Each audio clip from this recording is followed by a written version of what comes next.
Anyways. Okay, hold on. Let me just switch. Hello, guys. Welcome. Yeah. Welcome to the stream. And yeah. We can finally play PGR. Thank goodness. So, what are we waiting for? Let's go. By the way, guys, we will do hidden story, right? Just like what I said on my title here. We will do extra story chapter 5 hidden because we already finished the main story of hidden, and then after that we will finish all the interlude that we skipped. I mean, yeah, skip, more like I didn't do them.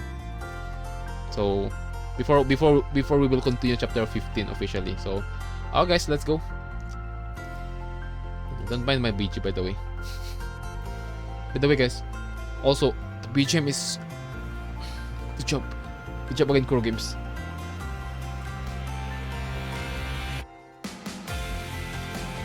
Should be. Wait, is it violin? No, that's the violin. It's piano. If there's the only missing instrument here is violin, for some reason.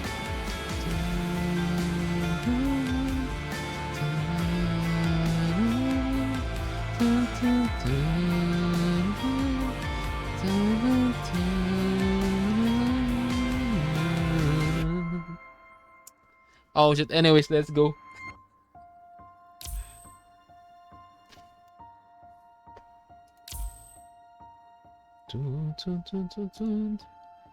So yeah, let's... I mean, it's not really... They don't really like need that much violin, so it's kinda okay, I guess. Tomorrow or later? Even tomorrow.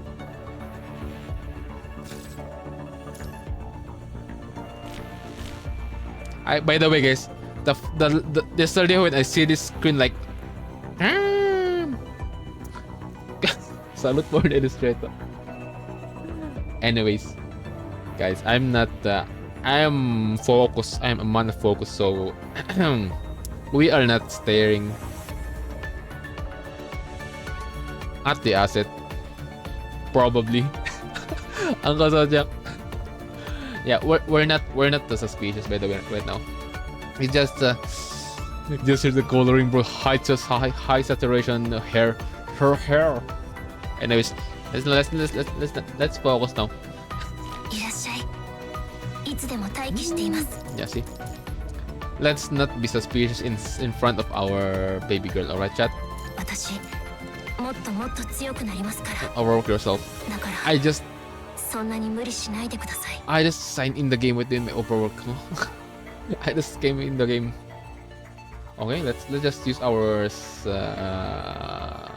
stamina first.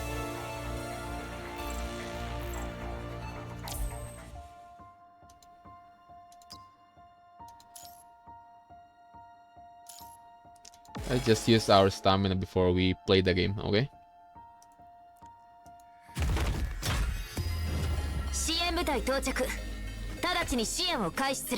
I feel so much better because I just finished cleaning my room and then, yeah, and finishing my laundry.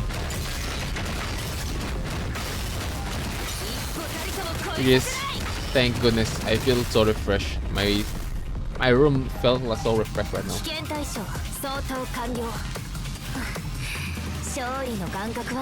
And finishing the assembling the organizer so that I can this. Oh, it's this one.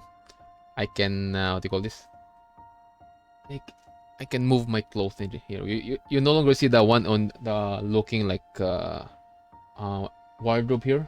You no longer see it because I changed it to a freaking organizer on my left side. Okay, I think my stamina were all good. Let me just do my dailies first. Okay, let's go to dorm. Where's our head? Here we go. Let's get that. I don't want to use this. Let me just go straight to... Hey. Hey, but come here. Oh my god. Ooh, one more. Ooh, one more. Oh, Tsuki. Our belief is as always kawaii, you know. Ooh, more moto. Dami. Lee, come here. You too, come here. Ooh, oh my god, the sun is setting sun. There's no, that's the sun. I just noticed that light shining so shit. My face is already glowing for some reason, fam. Crazy. Let me just check my phone. I'm dead. Oh yeah, my phone alive.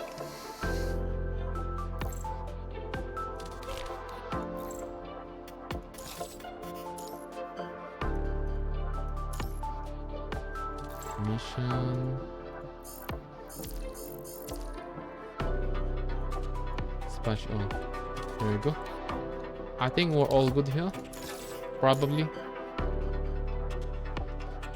Yeah. Anyways.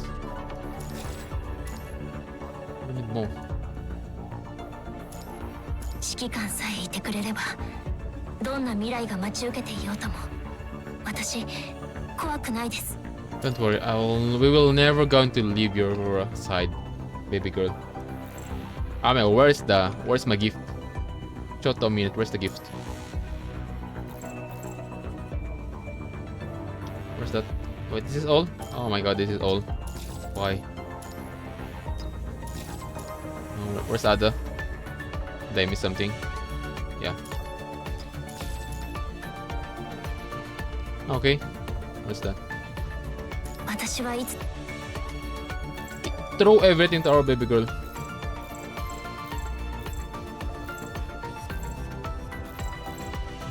Maxed. Okay, maxed, and then maxed. Maxed. There you go. We got friend zone, so we need to make that higher than friend zone, okay? She just friend zone us. What's this? Will I see you again? Thank you for coming to the party. Everyone was delighted to see the famous Grey Raven Commandant. Anyway, probably had already noticed me from the crowd. Wait, who are you?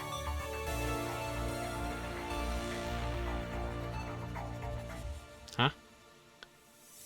Right? With so many people around, I could not greet you in my usual form. But after you left the camp, I removed my disguise, put on a cloak, and followed you from a distance. You were walking a lot slower than usual, even stopping a few times. In fact, I wanted to catch up with you and give you the gift I had prepared. But just as I was about to, a team of construct came over to say hello. So I had no choice but to hide. No need to worry about me. Though nobody can recognize me if I am determined to disguise myself. The fact that you didn't look back ever once until you entered the clear zone proves to me my tracking is a success. Anyway, as a traveling merchant to deliver a small bottle of mermaid's tear to you. Will I get to see you again next time? Ah! This is on February 19th. It's on our birthday chat. Lamo. Wait, so Lam is also following, guys. Sorry I haven't streamed that day because again, I got surprised that like when I opened my game, I literally go straight to freaking another screen that like that's how I know that yeah, there's a like tank, something like that for omniframes to commandants, alright? And sadly, yeah, we didn't record it. And again, it's awesome. Good job. Because for the last time I experienced that kind of stuff is on Honkai Impact 3rd. But the difference is that they didn't appear, right? They didn't appear. It's like it's only like one character who will like thanking the players on Honkai Impact. It's not similar to PGR, which is literally like all of them. Like I laugh a lot that time, anyways, because it's so awkward for Grey Raven to act that way. Okay, what's this though? Activate date move. Let me heard mermaid's tears could grant immortality to say hold dear. So she snuck into a human camp and spent an entire afternoon chopping onions. Lamaw. Positive past. Okay, and claim reward. Alright. Splash operation. Okay. Spark item recycle. Okay. Maintenance. Okay. More pulls, 600 pulls. Let's go. 600 black card. Okay. I think we're all good. I think. Right. Bro, we need more. Buy an item.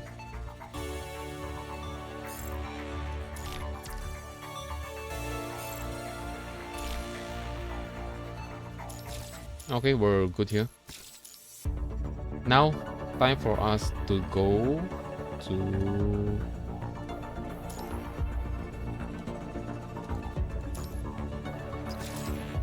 Yeah, time for us to go continue the story farm, okay? Let's dive right to it. Where's the hidden? Extra story.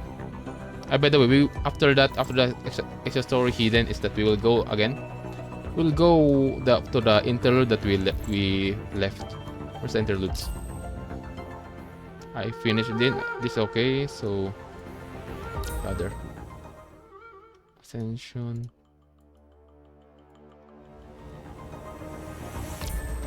No interlude here, so it would be on disaster, right? Oh, here we'll do the glory and then we'll do the glory and then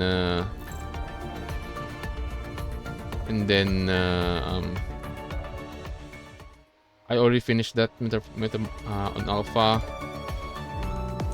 Valkyrie like shadow and then Rosetta,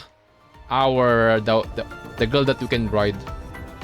We can ride on her. I mean on her back. Oh, okay, there's a lot. Okay.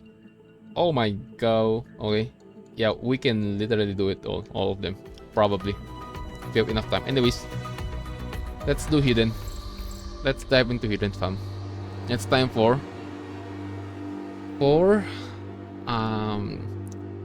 Ronald the clown. Like fate.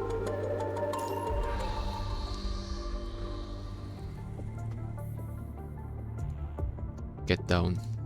Roland drags something over a steep slope. The sun shines upon his back. He puts his hand down and jumps off the slope, kicking up a dust cloud. Roland grabs the rope again and pulls it hard against the top of the slope. It hurts. What are you doing? On the other side of the rope, a large black figure is pulled over the slope and rolls on the ground. Its forelegs slowly stretched out, helping its gigantic base and slim upper body to get up.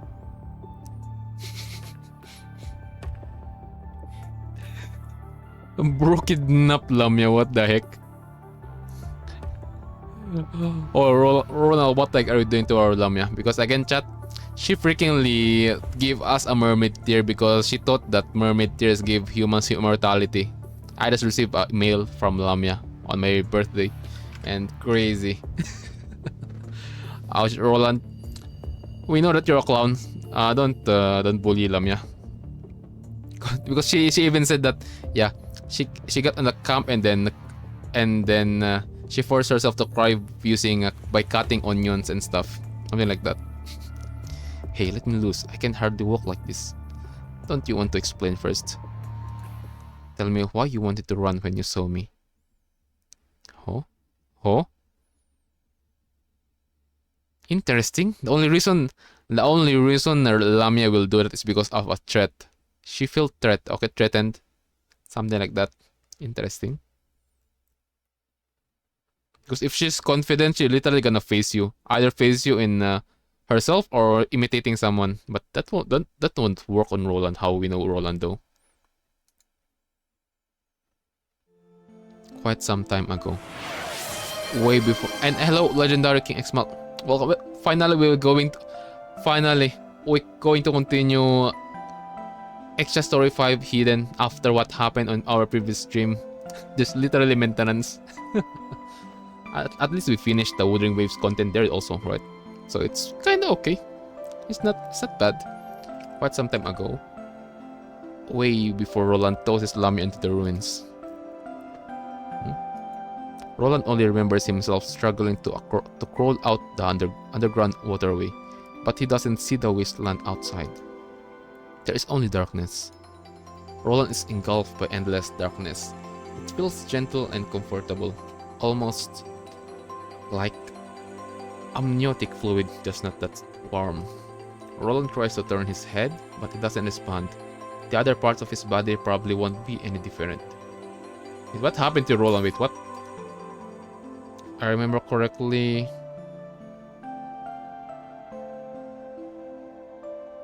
The last time this happened is the last time we saw Roland is on chapter 14. Yeah, chapter 14 hidden, right? With Alpha, like Alpha said that why are you hiding your true strength? And then she yap about himself that yeah, if I'm gonna reveal my true self, my true strength, Babylonia will like fight me like I mean again, Babylonia will fight, will not expect me to be strong. So it's either I'll take advantage of that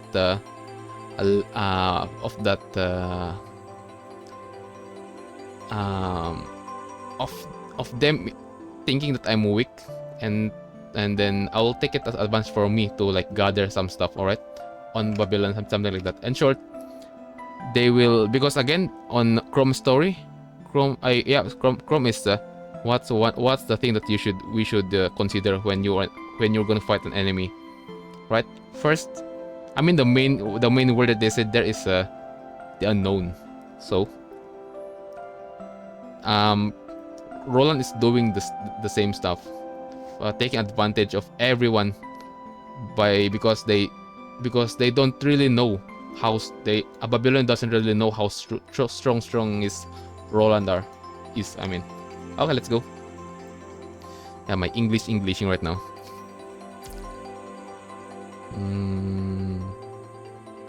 He finds himself imprisoned inside the gentle darkness.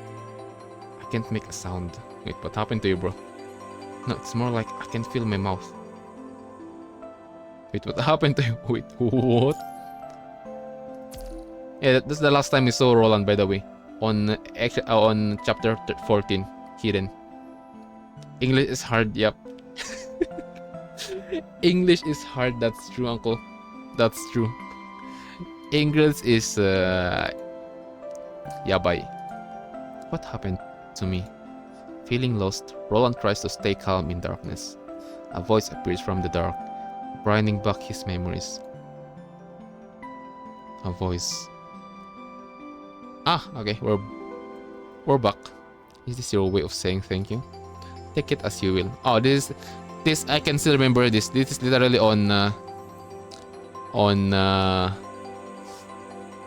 chapter 14 hidden. Yeah, hidden. It's Alpha's perspective. How heartless. Because this is also the time that we learn about the merciful one, the other agent, the third agent that we saw after Vonnegut. Anyways, I don't know if it's pronounced Vonnegut or something, but yeah, Vonne blah blah blah. Oh shit. I opened a freaking another program. Anyway, let's continue. I've searched through the sewers. Are you still planning to look for Luna here? I have some unfinished business. In that case, good luck. Hasta luego. What happened after that? Yeah, like, bro, what happened to you? You literally just vanished after that, like, bro, who the heck cooked you this time? I can't remember anything else. Out of instinct, Roland tries to touch his own body to check out his condition. As always, his hands are unresponsive, and he cannot feel anything. So, what on earth happened after that? How long have I been like this? Ron feels a dull pain in his forehead. Imagine if he got kidnapped by Vonnegut, bro. Guys, imagine if bro got kidnapped by Vonnegut. Followed by an intense, acute sting that emerges in his mind. Hasta luego. Finally, Roland can no longer sense Alpha's footsteps. He leans on the wall behind as the broken spine could no longer support his upper body. Oh, he got cooked after checking the old base of Ascendant. Okay, I think that's what happened. So he didn't show his face here on when he's talking to Alpha, I think. So bro is got cooked. I mean, he probably stumbled against Gabriel, or even worse, um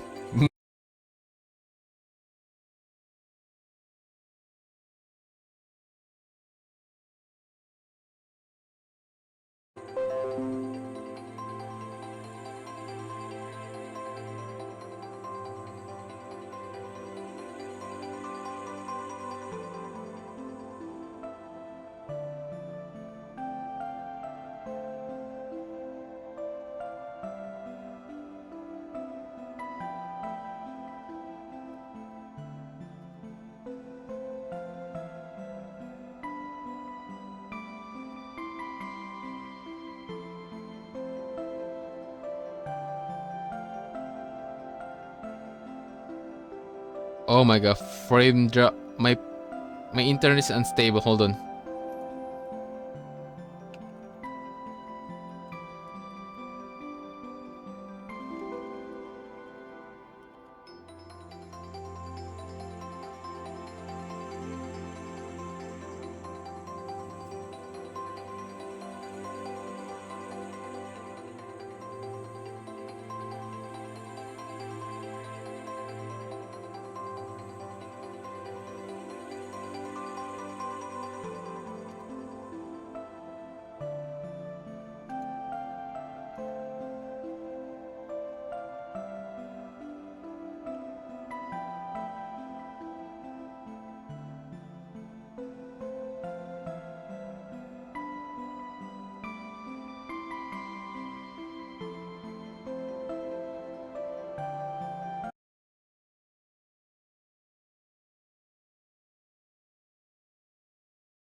Okay, we're back. Oh shit, why that happened?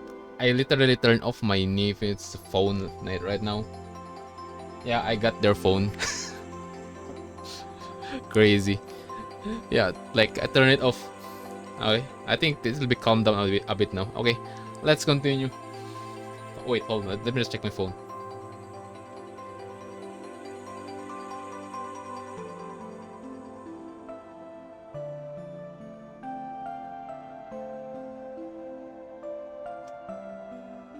Okay, I think we're good now. Probably. Now my Twitch chat, my like the one on the overlay that I'm using to read your chat, guys. It's time for it to load. Yeah, it's time for it to load right now. It's still not loading though. Still like, just close it up. Turn it on. Let me check. Okay, disconnect, connect. Alright, okay, we're good. Sub chat overlay clear. Okay, I think we're good. Let me check my drop frames. Okay, we're good. Okay, let's continue. Finally, Roland can no longer sense Alpha's footsteps. He leans on the wall behind as his broken spine could no longer support his upper body. The visual signals sent back to his MIND only contain image noise. His eyes only see darkness. The visual module must be completely broken. The left arm has no response as expected because it is long gone. Roland lost too much strength escaping the cavern of the red tide devoured it. Not to mention that he searched the entire underground waterway of the system when he realized Luna was lost. But his search wasn't completely fruitless, at least. What did you find? Interesting. What did you find? Roland checks his frame again, only to find that most functions are either destroyed or forced to shut down. And those still running are not far from being completely broken. How terrible clumsy of me. I'm afraid this body won't be suitable for children to watch. All the random memories and thoughts make Roland's mind wander even farther. Roland shakes his head, forcing himself to stay awake. I need to do something. At least fix this frame before I see Luna again. Roland stumbles forward as he leans on the wall of the waterway, trying to drag his broken body along. Good, at least I still can walk. Right, Roland, this isn't the place for your final scene. Every step takes 10 times the efforts to recover, but he continues to march out of the ruins. Step after step, he enters the endless darkness. Many illusions show up around him, then disappear in the next moment. Only the voice of them remain. Them? Wait, who? Wait, eh? Them? Dare? Ah, the young Roland. Do you ever regret the choice you made? Or feel bitter about this miserable ending? There's nothing to regret or feel bitter about. I look like a mess, but things were going according to the plan. At least, until just now. Right? At least you had a real moment in your fake life. Do you have the strength to execute your next plan? Do you still believe that your action will matter? I must head out early tonight. I gotta wake up earlier than normal for work tomorrow. Alright, Uncle Zodiac. See you later. Bye bye. And good night, Oyasumi. Have fun with you. Alright, thank you. Johnny. Yeah, look, you can't even stand. Why not call for help? You don't know when to shut up, do you? Ron knows what he said was true. He cannot even move a finger, but at least he feels wind once again. Roland's senses are shut down one by one. As he loses more vital fluid, he weakly rebukes the shadows as they mock him. Will Construct go to cyber heaven after they die? Wait, they do have... Interesting though. Cyber heaven? Interesting. I probably should go to hell though. It's no longer a place he doesn't mind going anytime though. As Roland's mind wanders away. Huh? What's that? Roland's mind is still dazed. He sees a vague light spot. The spot is gradually getting larger. It's moving toward Roland. What's that? Roland is befuddled for a brief second. Then he laughs. At least he thinks he is laughing. I heard of this near-death MIND damage experience before, but it's another thing when it really happens to me. How funny. Gabriel would love to see this. But I never dreamed that angels would come pick me up one day. The light spot is still moving closer. It's very slow but unstoppable. Will there really be a heaven for me? Bro accepted death. Oh shit. If hell is where I belong, I don't mind this color. The light gently fills Roland's vision. He closes his eyes. Roland hears many sounds, whooshing wind, rolling gravels, firewood crackling in flames, all which finally enter his ears like dusty gears that start to turn. He opens his eyes again. Did bro got healed? What the heck? As we know, bro's system is already destroyed, right? And even walking is hard for him. What the heck's going on? Someone fixed him? Without even him knowing. What the heck? Imagine. Oh, never mind. It's a tent. Someone kidnapped him. Someone kidnapped him, fam. Someone kidnapped Roland. Roland sees a piece of shabby canvas on a few wooden sticks. It can hardly be called a tent. The canvas is pretty worn out, but doesn't have any big holes. Yeah, big holes. Only some small openings that let the wind come in, making a whoosh sound. Roland is lying right underneath it. What?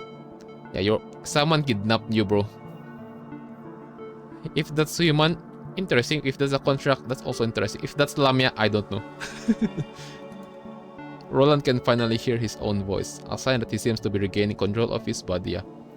Bro, someone's repaired you. Someone repaired you. When you're about to go to your so-called heaven. He tries to lift his right hand again. This time he succeeds. What is this?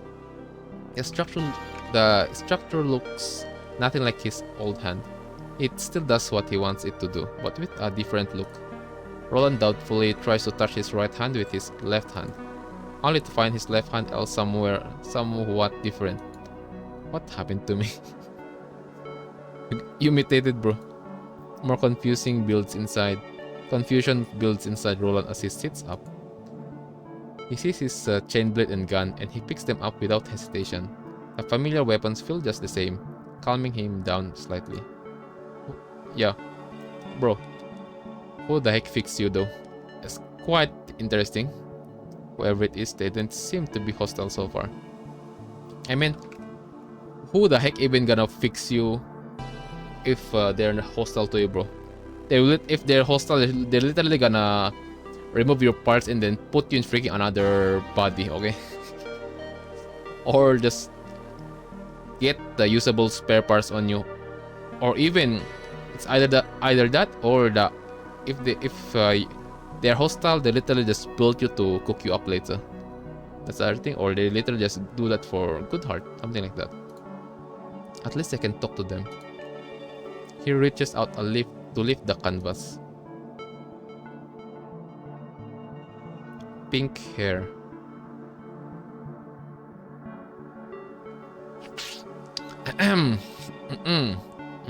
I smell a pink mommy right now.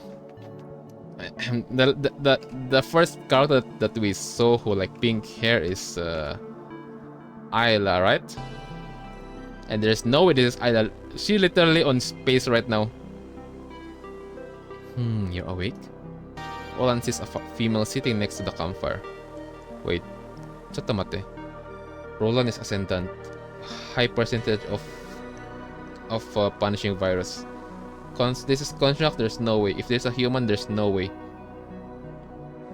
It's either two things. It's either this an ascendant, fellow ascendant. So again, we know there's a lot of ascendant, right? Ascendant, or second, it's either an agent of Asnet. And there's literally three. It's literally Luna. This is not Luna. Bro's hair is not pink, and when they got bro is not gay. Bro is not transgender. Okay. And third, the so-called the merciful one that we know that the Alpha just met. So interesting. Realizing Roland is awake, she slightly tilts her head toward his direction. A hood covers most of her face. He can only see a mysterious smile. Are you awake? Are you the merciful? Okay, merciful one reveal. Because again, I have this question. Up until now, way back when on the last part of Extra Story Chapter 2, two people are talking that they are saying that they are only a spectator until that person appear. Okay.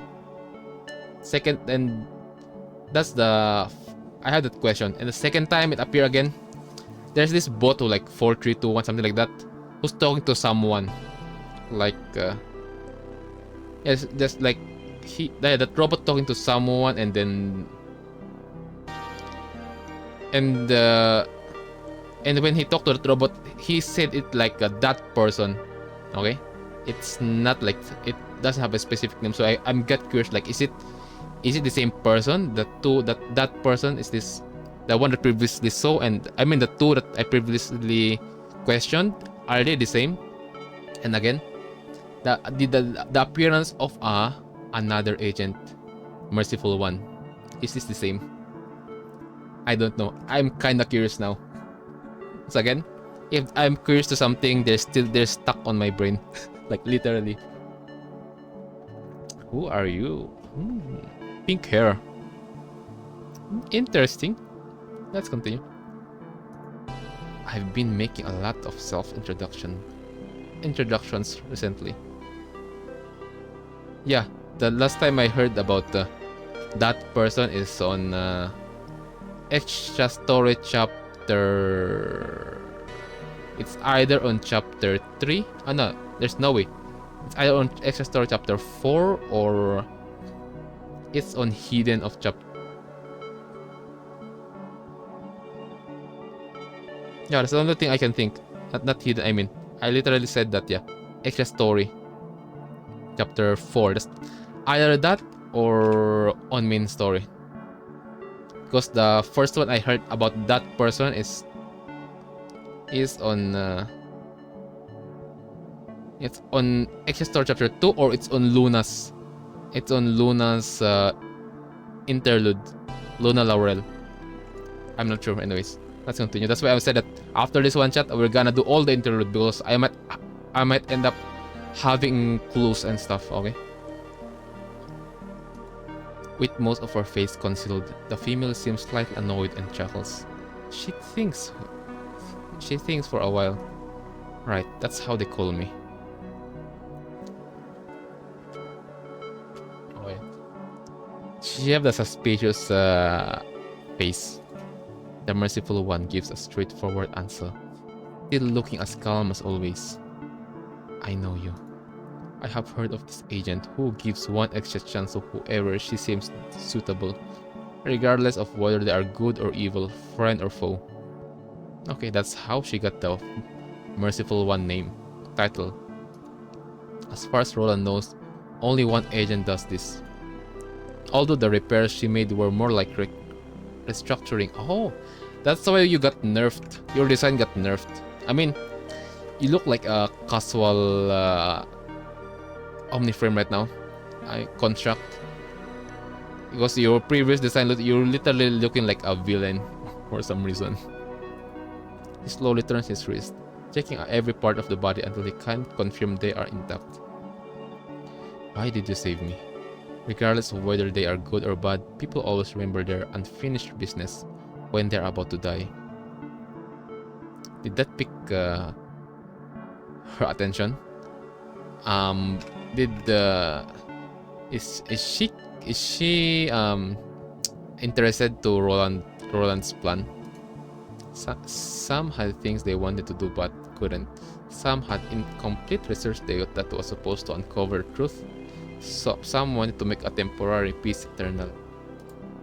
As for me, sometimes I thought, what a beautiful day. These randomly picked herbs actually made good sweet tea. That rat must have smelled the tea. It was a cute one. So why not give them another chance? Would you like some herbal tea? This is surprisingly sweet. Oh, she loves tea. Guys, I love tea. Sadly, I no longer have any like stock of tea. Okay, sadly. Because before, right, every time you saw me stream, I literally have tea on my left side, my cup. Right now, I'm only just drinking water. The Merciful One poured a cup of tea from the container and passed it to Roland. It's not an order of or invitation, but somehow she can get others to do what she says.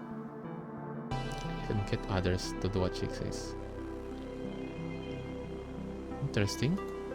Roland takes the cup and frowns at its strange scent.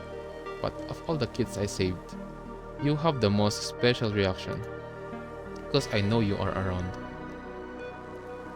The merciful one. Giving a chance to whoever she seems suitable, regardless of whether they are good or evil, friend or foe. That search wasn't fruitless after all, for Roland saw that figure who walks through the darkness with ease. He heard the self-introduction she made to Alpha. Normal procedures couldn't heal his wounds. Even he asked Alpha to stay, he wouldn't be saved. I asked for help, but I wasn't sure if you really would respond.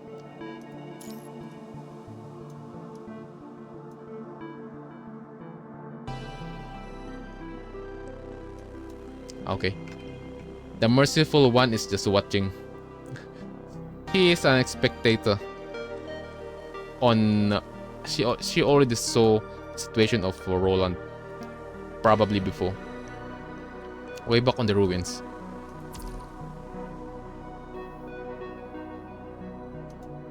Guess I won the bet.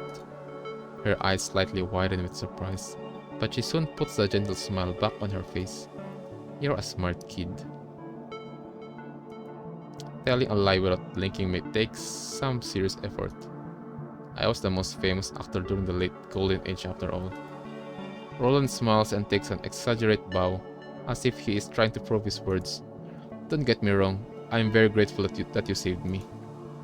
If my life ends here, the world would be a lot less interesting. And that really concerns me, especially for what I'm about to do. Yeah, like, what are you planning, Roland, right now? What are you planning? Is it for that white kid? Huh? Luna? I remember her. Luna is her name. She's lost, but the power she gave you is still around. She says it very casually, as if it doesn't matter at all. But Roland tenses up immediately after hearing Luna's name. He even feels his chain blade and guns heavier than usual. Have you peeked into my life, Agent? Probably. Alerted by Merciful One's words, Roland quietly clenched the trigger, but lets it go after thinking again. She saw it, didn't she? But what can I do?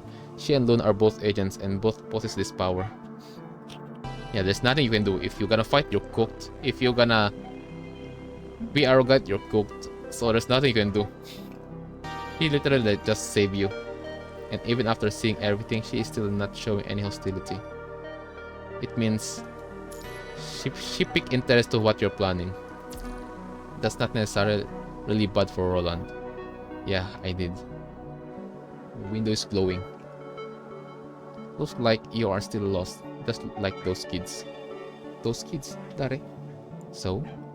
That's not a quick question to ask me. You should ask yourself. So, what are you going to do? The question is mine. I do not matter here. If you think I'm an interference or obstacle, feel free to leave, or you can wait until the sun rises. Then I will leave myself. Sun rises. I don't know if I can trust you. The Merciful One chuckles, as if she has heard something funny. So what? Roland realizes why she was chuckling. Yeah, so what? No matter what, she has given him a second chance. A third chance, actually. The Merciful One is the person who is most likely to help him at this moment. Even if he ends up getting nothing done, this is his only chance to ask. Roland feels like something in his heart has suddenly entangled, so he opens up. He talks about Luna, Alpha, and how the group of ascendants ended up falling apart. The Merciful One only listens, taking sips of herbal tea every now and then. She finally puts down the container after Roland finishes talking. It was empty long ago. Yeah. She just, Roland, keep yapping. I'll just drink this. And then I'll just pretend I'm still drinking. I couldn't help it when the tea was so nice. Guys, don't... Hold on, let me just cover the window. It's so bright. My face is my back is glowing. Hold on, chat. Oh, wait, where's the camera? Where's that full cam?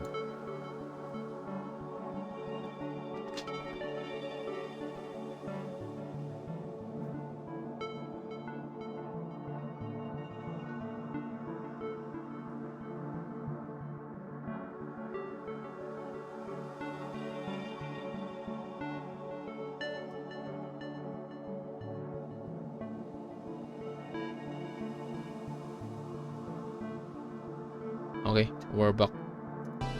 Okay, now it's clear. Okay, let me just drink some water.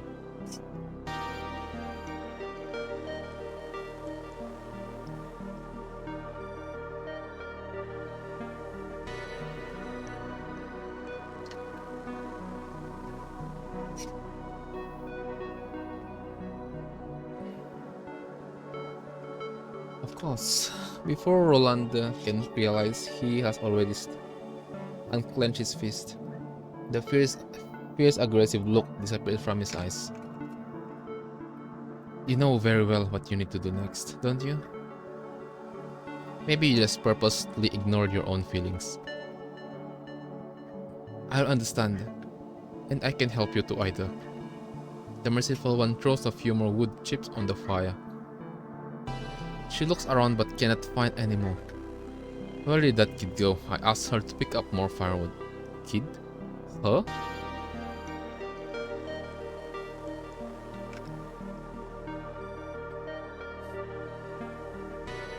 Which one? Which other? The merciful one? Which ascendant did you kidnap this time? Her. On the ruins, there's only one female, right? It's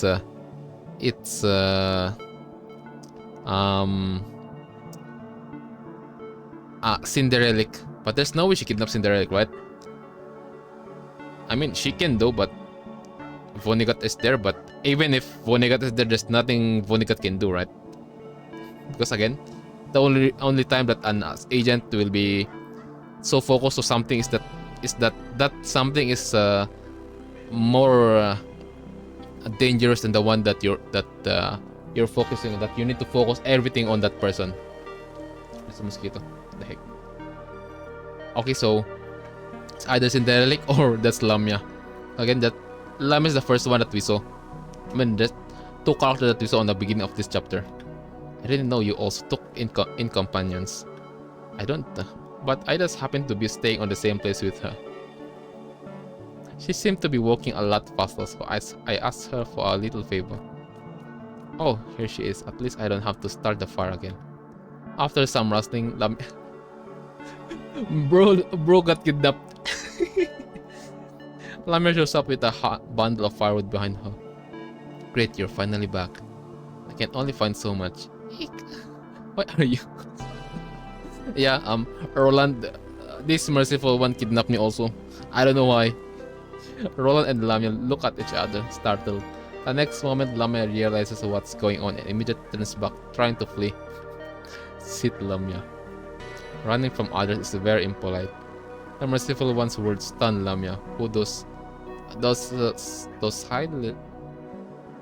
docilely turns around and sits on her legs. She feared. Good girl. Oh shit. Oh shit, bro. I don't trust you. I don't trust this word. If that's how Lamia, she literally just came back the last time she acted like that is during on Luna, right? And Luna's agent, so the merciful one's her word have power, authority on this place, so there's nothing Lamia can do. She then turns toward Roland. She was running away the moment she saw you. Do you know each other? I think so. Is she your enemy? More like a comrade. Very interesting. Since you're comrades, it's better to talk than to fight. The merciful one picks a firewood from Lamia. Yeah, it's okay. The sun is rising up. Okay, that's why my window's so bright. The merciful one picks a firewood from Lamia's bunch. then breaks it up and tosses it into the fire. Remember what I said, we are just staying in the same place by coincidence. I'll leave when the sun is up. You know what? You know what interests me? How design this one. This specific stuff. Let me screenshot that. Okay, that logo. I'm gonna save it on my PC. Okay, done. This logo is so it's intrigued me for some reason. I don't know why, fam. I don't know why that it intrigued me. Okay. Okay, so let's continue. I have said it many times. Are you still thinking about following me in the stealth mode?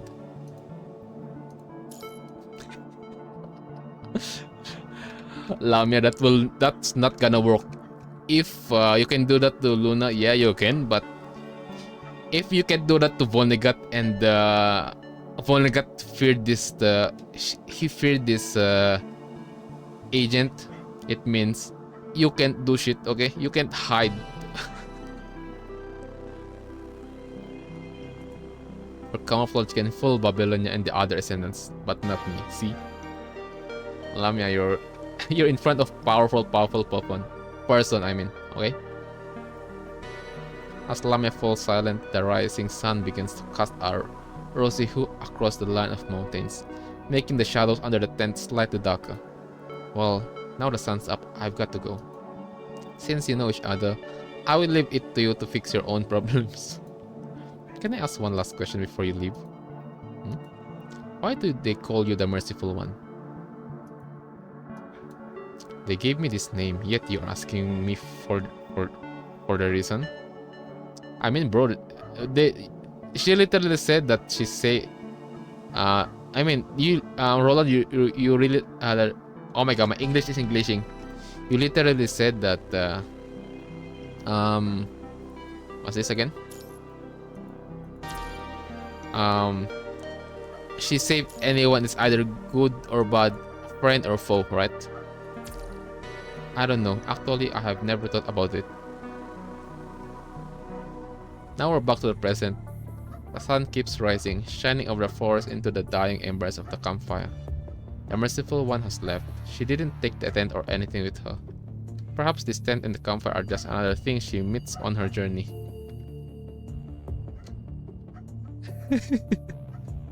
Roland and Lamia stares at each other in silence. It's been a while since they last met, but the air is filled with tension. Roland remembers that Lamia has been on radio silence for a while during Ascendant operations. He starts to feel suspicious. Oh yeah, because Lamia is working with Morai, right? On chapter 13, on the last part. While Lamia knows very well that Roland would question her for not showing up, she can never tell him what really happened. What to do? Although Roland looks quite different from his old self, Lamia doesn't want to take the risk. He is still Roland, and she has seen that the Roland can do. That Roland can do. Oh? No matter what, she can afford to infuriate him. So, Lamia, tell me, why did you run from me?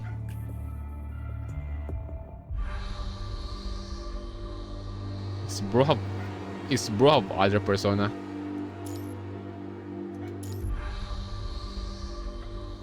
What happened to Lamia was a long story, but we need to go through it to explain why she ended up in the Merciful One's camp. So let's begin. This is what you're after, isn't it? A gleaming white cube appears on Lee's fingertips, Wax's key, given by Roland earlier. He hands Lucia the key before pointing his gun at Lamia. Guys with instinct are the worst. Oh yeah, okay. We're back on chapter 13. 13?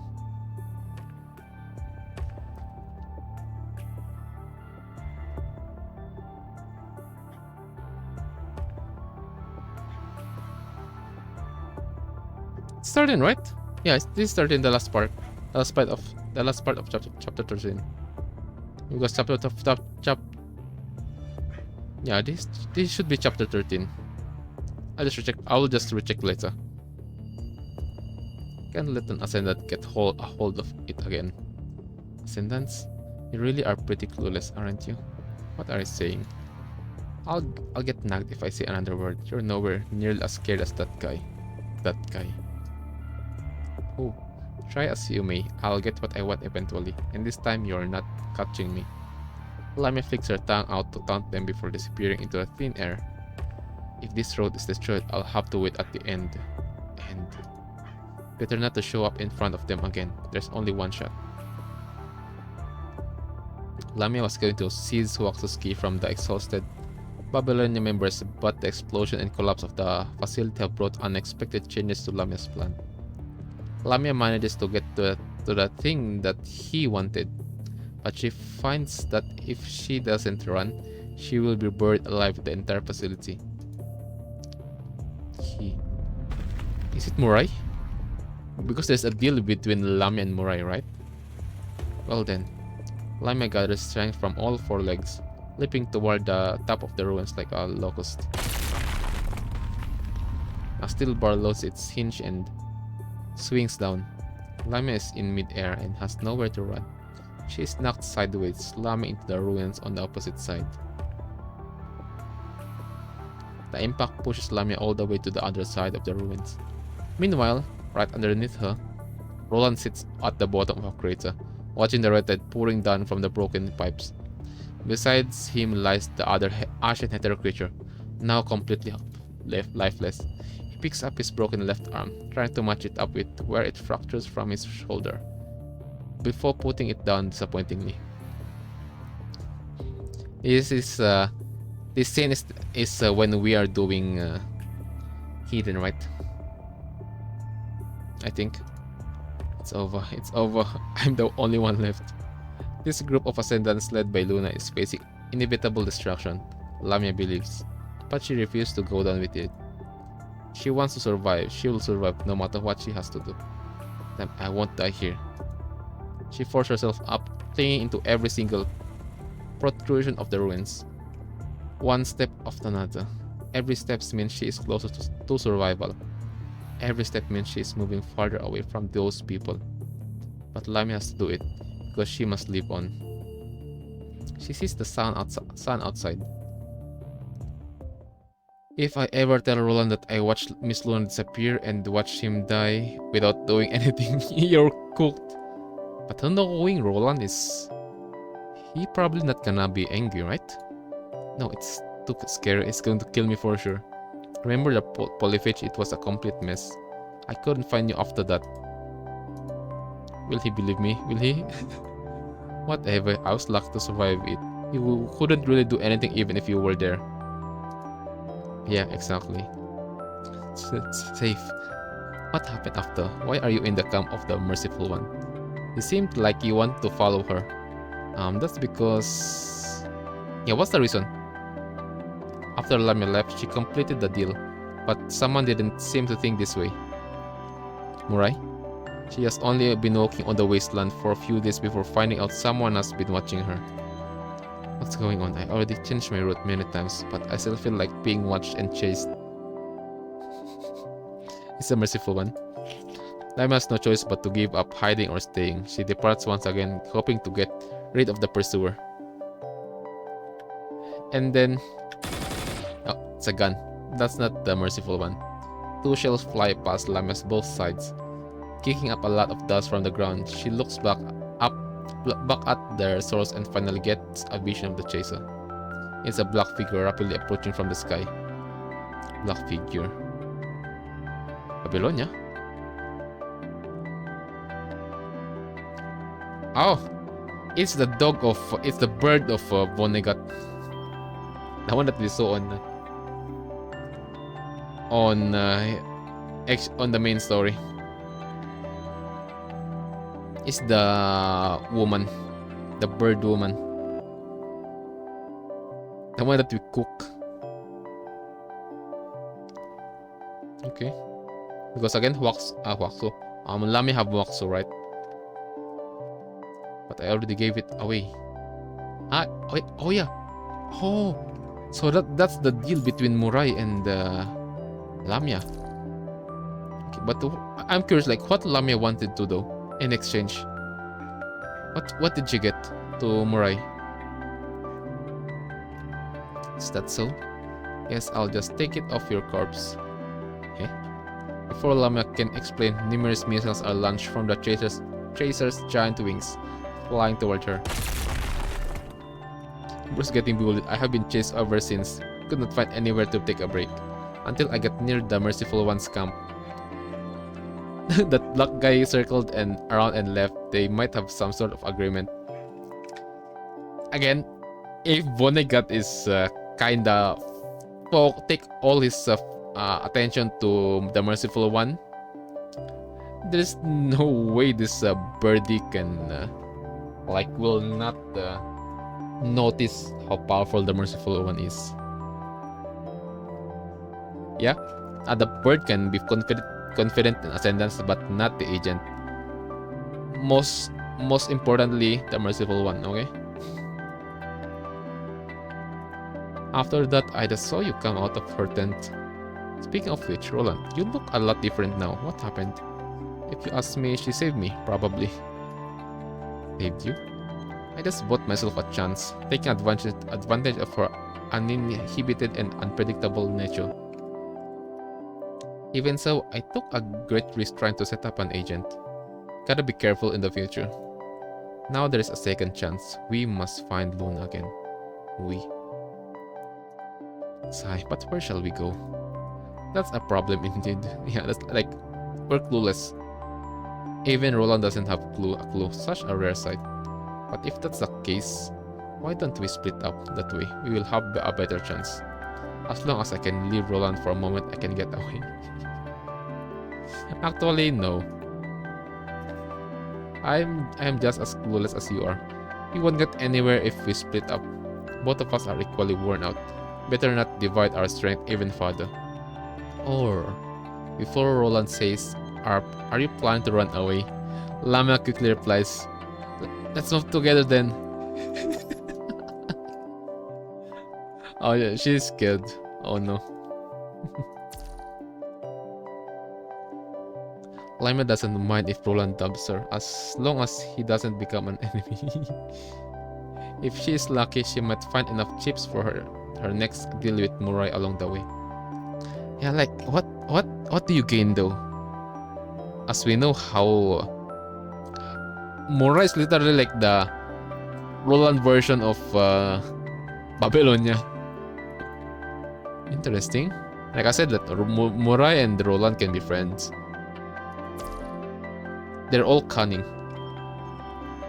Guess we just have to move together for now. Instead of thinking where to go, Lamia would rather let those around her decide her direction. She can then focus on how to survive. This is what she has always been doing, so the decision isn't hard to make. Alright then. We might have lost the others, but I don't see any harm in two left behind sticking together. So Roland isn't eager to dig into Lamia's hesitating and capricious response. It's not the time to push her away yet. After all, she makes a great scapegoat and is an asset he can sacrifice anytime. Speaking of which, how much do you know about the Merciful One? Why are you with her? I don't know either. It's just that I sense a power from her, not quite like Miss Luna's, but very similar. So you see, it's power that any ascendants can feel to an agent. Not quite like Miss Luna. Is it stronger than than Luna, or you mean but like they all similarly in strength? Anyway, very similar. Not quite like Miss Luna, but very similar. So we wanted to find a shelter, but she turned you down. Lemon nods. Ever after what happened to Shom, Roland had been investigating the Merciful One, but every piece of information about her is ambiguous, just like her mysterious smile and unpredictable action. She seems to be always alone with no minions or friends. Roland cannot tell if she poses a threat to Luna as an agent. Oh my god, she's friendless. I mean, just uncover your hood. The merciful one, we can join, we can be your friend if you wanted to. But at the moment, your hood put a disguise, so I don't trust you, bro. Not to mention that she did save his life. She gave him so much but asked for nothing. Yeah. As we know how this world work, if they gave you something, they also want something in return, right?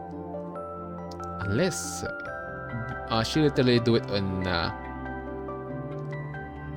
like just okay, I'll just do it because it's fun, something like that, like what Albert I mean Arnold did on One Shoe, right? On earlier chapters. By the way, say Tony. I don't know what's your name, the one with One Shoe on that mission on your stealth mode. Yeah. Rest in peace. Bro got left in the story. Roland does not think she is a fool, but can hardly call her a saint. What is her purpose then? Either way, it's not something I should worry about right now. Perhaps she had a purpose, perhaps she didn't, but that's not important at this moment. After all, he would have died long ago without her. Let's take a rest and head out at daybreak. What's the matter? He didn't ask any more questions. Am I safe or no? I can only keep going. There is no safe place. Lamia? I'll leave it to you to set up the guard. Lassie, miss. Lamia wants to complain, but Roland has already lain back against the wall and entered hibernate mode. Stick to the plan. Vonnegut and Cinderelic. Understood. What are you planning, guys? Nothing. Many years ago at the film set at the Manhasty Real Park. In the studio, a fictional father was teaching his fictional son how to use a rifle. This is the bolt, this is the safety, here's the magazine, and the trigger is here. Push the bolt to load a shiny, slim bullet, unlock the safety, then pull the trigger. This is how humans fire a brass bullet. It has a 2800 joules of kinetic energy, travels at 868 meters per second, and can take down most animals on the continent. The father told his son, life is great, but .300 Magnum is greater, but it can take away any life it is. Because it can take away any life it is. This is very American. It makes no difference whether that life is theirs or ours. We are just one of the many life forms. For some reason, Roland still remembers the scene that he once witnessed. But he only knew how to act back then. He didn't have any question. Oh, because again, he is an actor, right? He said he's one of the great actor. Way back on the Golden Age. The script was there. He only had to follow it to earn money, as well as a chance to live. He had always been living in lies, and believed in the rules that were born in them. But lies could be easily proven wrong with some proper thinking. Does the power to take lives really make something great? It's nothing but an arrogant boast. To Roland, struggling for survival amidst a world that ignores the importance of life should be called great instead. This is the real world. He enjoys watching infected constructs beg for mercy of the Ascension Network. Fragile flowers that shatter after breaking free from the greenhouse, but still struggling to maintain the last bit of consciousness. And the innocent white that was born from the scarlet virus. Those eyes had witnessed infinite despair. Still, she continued to venture towards her target. This is Luna. Innocent white that was born from the scarlet virus. That white figure pulled him out of hell. The closer he approaches her, the more he believed that she was the only truth he would ever seek.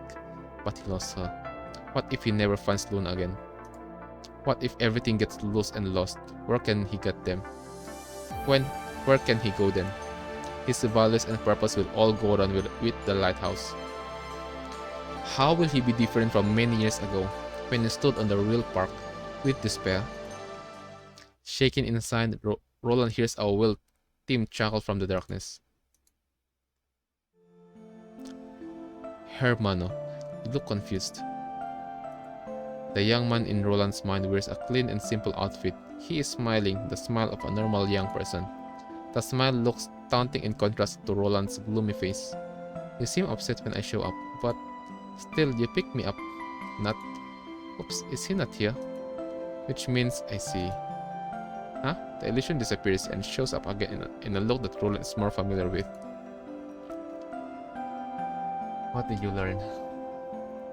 You have an idea, a target. You have a mission, but you don't know how to complete it. Because nobody can give you a reply without being questioned by you. That's why I'm here.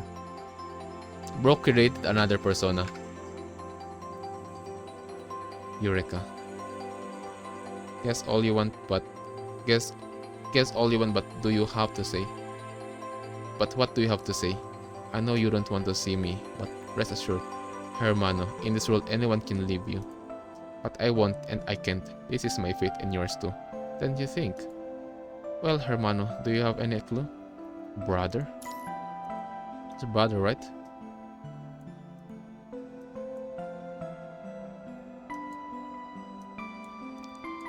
Yep. Bro created another persona of his. Get it done. My body is yours for now. Your body? What sort of impression do you have of me, Hermano? Some electronic ghosts may be able to hack into the mind of constructs through special frequencies and replace the host's memory with theirs. But all I can do is stay with you and face you till the last moment. I don't come from outside and I'm not another you either. I am just that more honest side of yours.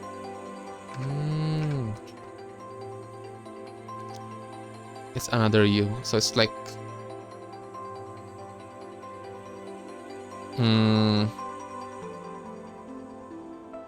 hallucination? Like he created him, like another persona, but he said that not another you. Just like, okay, so there's a conflict between Roland's side, I think, and there's that more honest side of yours. I cannot interfere with your future. Okay, I can only bring up those things that you didn't want to confront. Whether you like it or not, whatever you're going to do with them, they are there. So what's this thing that I don't want to face? Relax, Hermano. I can see you are arguing back now. For now, just do what you feel like doing. You want to take action, and that isn't a bad thing. Roland's vision is interrupted by the rustling and crunching grave of gravel. He turns his head around immediately. Oh my god, Lamy, are you freakingly making grave for Roland?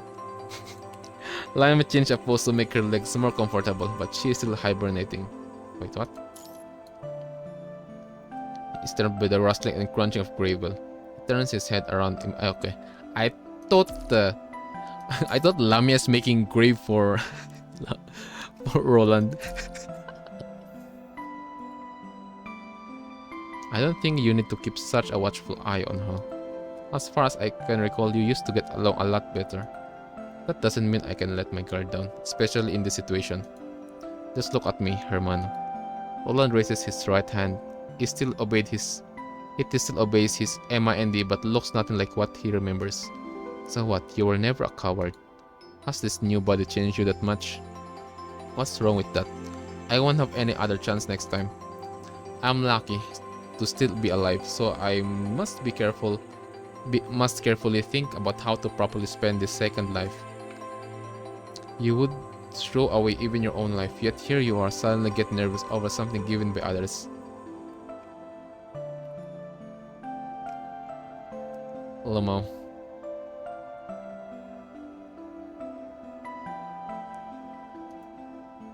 Hold on, let me just be. I've been drinking a lot. Hold on.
Yeah, I just get take me so long because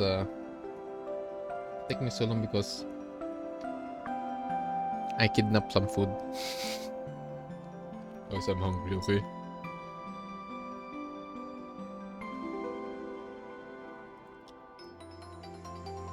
Let's continue.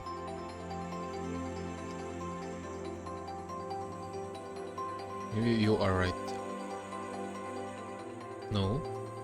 If you want to be a coward, you should have been that way from the beginning. You know you very well to be cautious about things you don't understand. So why would you rely on this new body that you aren't familiar with?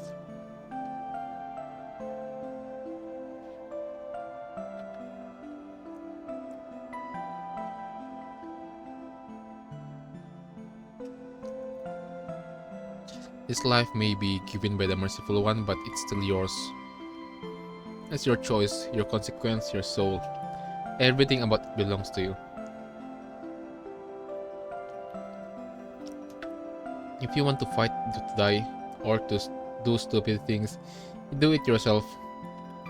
Look at you, so detached and paranoid. You made yourself this way. It looks like you're right.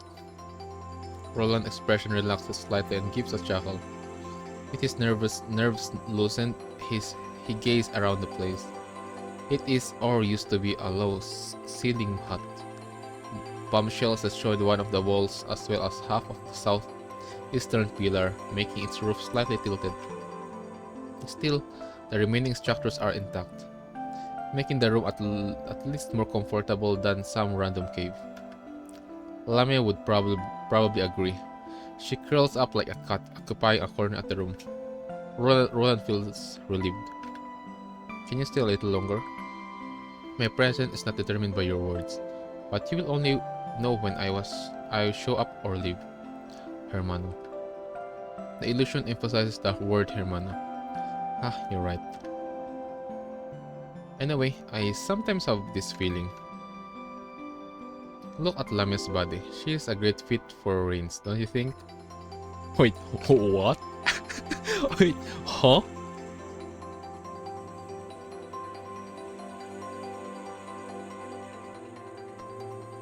Wait, what?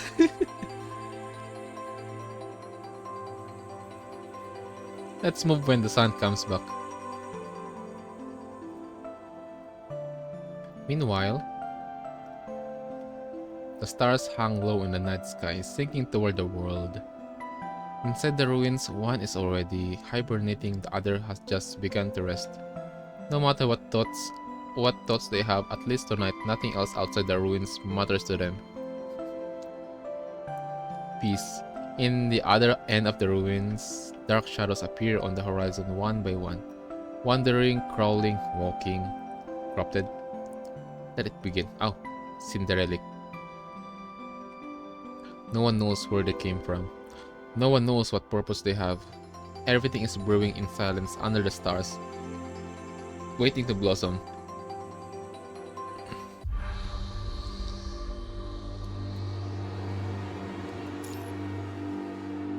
Free riding guide. What happened? Not again. At our 7 o'clock. Let's take cover first. Roland and Lamia find a broken wall nearby that can cover both of them, and hide in its shadow against the dawn light. Who the heck are they hiding to? Just as Roland expected, a few corrupted show up behind their previous position. There aren't many of them, and they look just like ordinary wandering corrupted. A few hours ago, just after daybreak. To be precise, Roland didn't have any idea yet, but he and Lamia decided to head out first, trying to follow the known clues. Soon, the strange wandering corrupted began to show up on the route. Every once in a while, they kept coming. Every time they ended up in Lamia and Roland's way, even in the area where there were nothing to infest. Wait, what? Corrupted is attacking the Ascendant? Wait, huh? I thought Ascendant is in control of the corrupted, right? Or it only works when they are with the agent. Probably. Or someone is controlling the corrupted. Interesting. Like every time in the past, the small number of corrupted do not pose any threat. See? The small number of corrupted do not pose any threat. But Roland feels something isn't quite right. See, chat. It's either someone is controlling it or the corrupted adopted. Is adapting, I mean. He extends his hand, trying to control their leader to turn back. But nothing happens. Did he get weakened? Or this the cause of not having agent? What's going on? Is it because of his body or there's a few wandering corrupted? Can't we just finish them off? So? Don't you feel strange? This annoying corrupted just keep coming. They can always find us. Or it's because of your new frame. Again? This new frame came from the merciful one. There's a reason. What the heck's going on? What the heck did you do? What the heck did she do to you? We changed our route many times. They came back every time, even in the areas impossible for corrupted to exist. I thought we were just lost. Whoever's behind them, I have no idea what they want. Are they just testing us? Not necessarily. They should have sent stronger forces to test us. Maybe they just wanted to change our route, so they sent those corrupted in the hope that we would avoid them. Or this is the work of Vonnegut. Better ask Lamia to control them if they ever show up again. I can let her know that I've lost control of the corrupted. Alright, let's kill them all. She noticed. Roland still doesn't know why his opponent sent in this soulless weakling, but he has no time to waste on them. Roland has a plan in mind. He runs out from the broken wall, along with the still clueless Lamia. Lamia being Lamia. Right now. They wipe off the wandering corrupted in no time. Looking at their remains, Roland doesn't feel victorious at all. This is happening too often and too easy.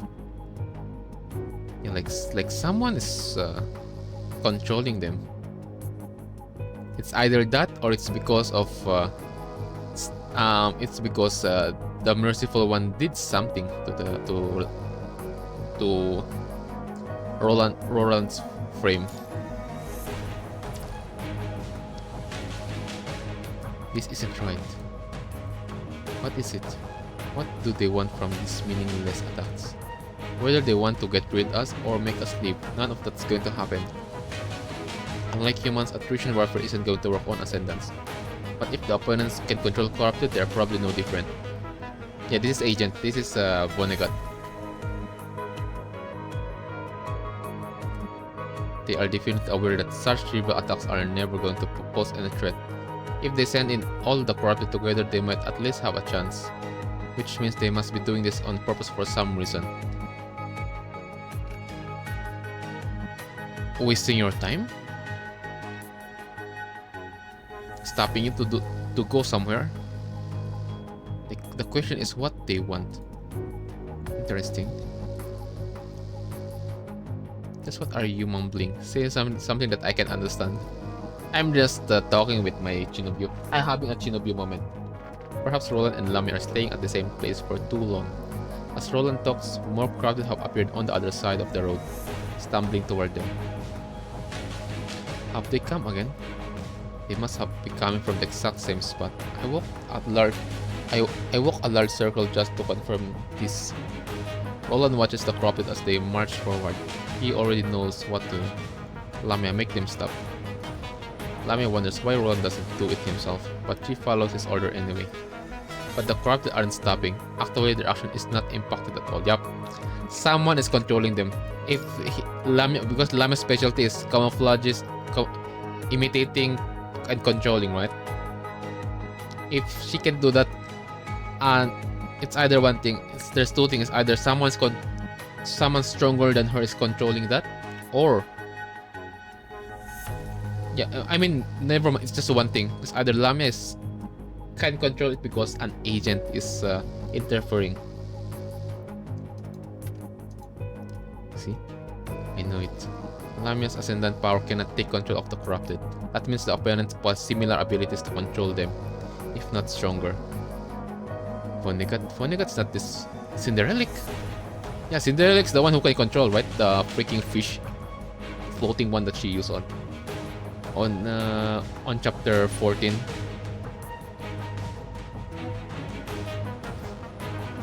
The only possible explanation is this thing must represent some sort of information that the other party is trying to show us.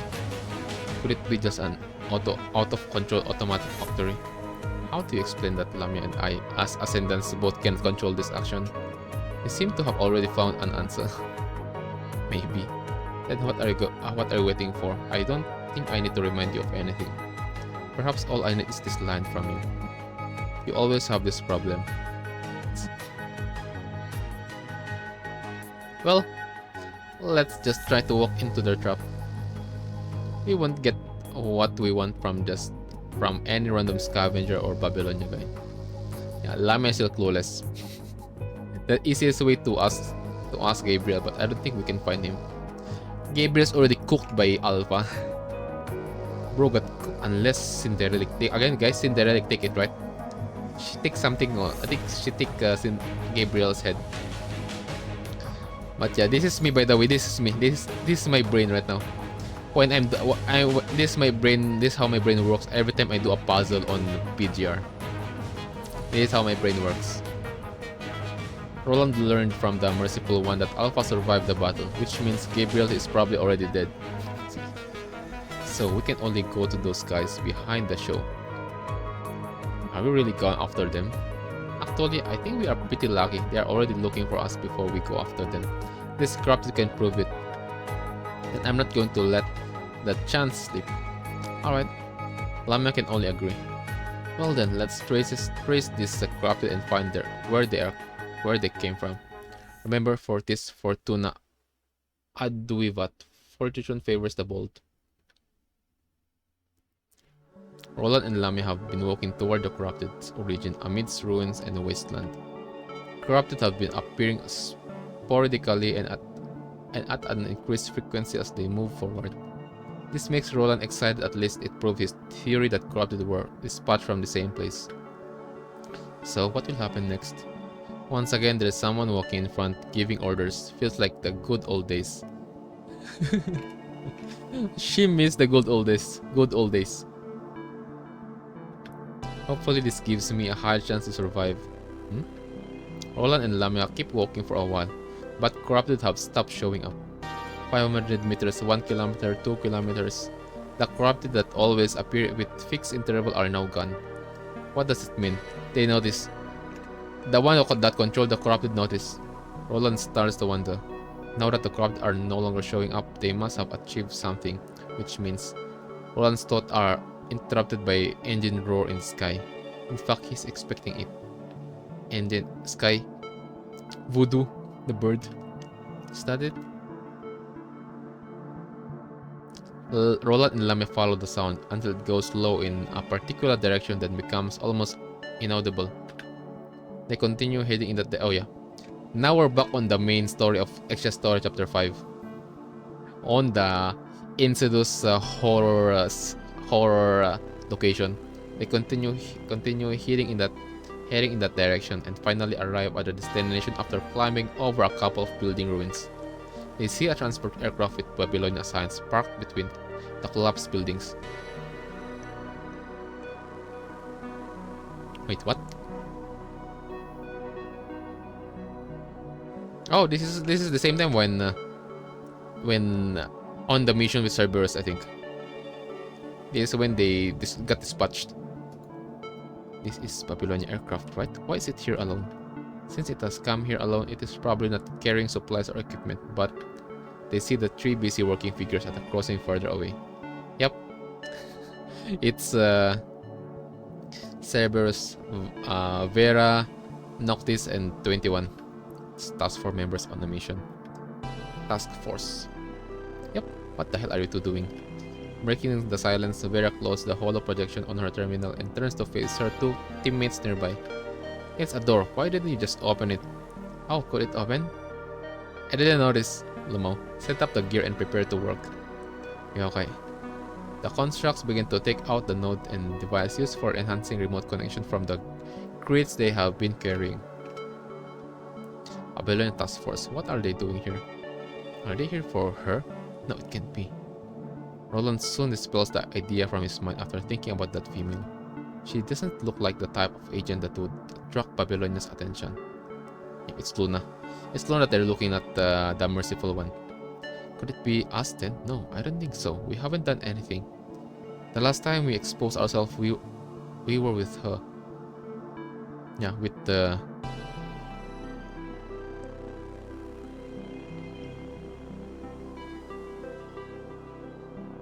Anyways, let the story cook. I'm not gonna say my thinking right now.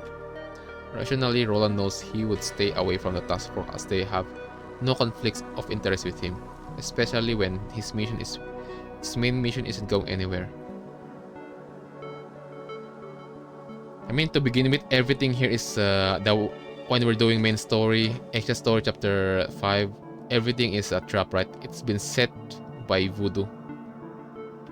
But the task force must send, and right now they got, and also on this time they got they end up here by following the where the heck the corrupted came from, right?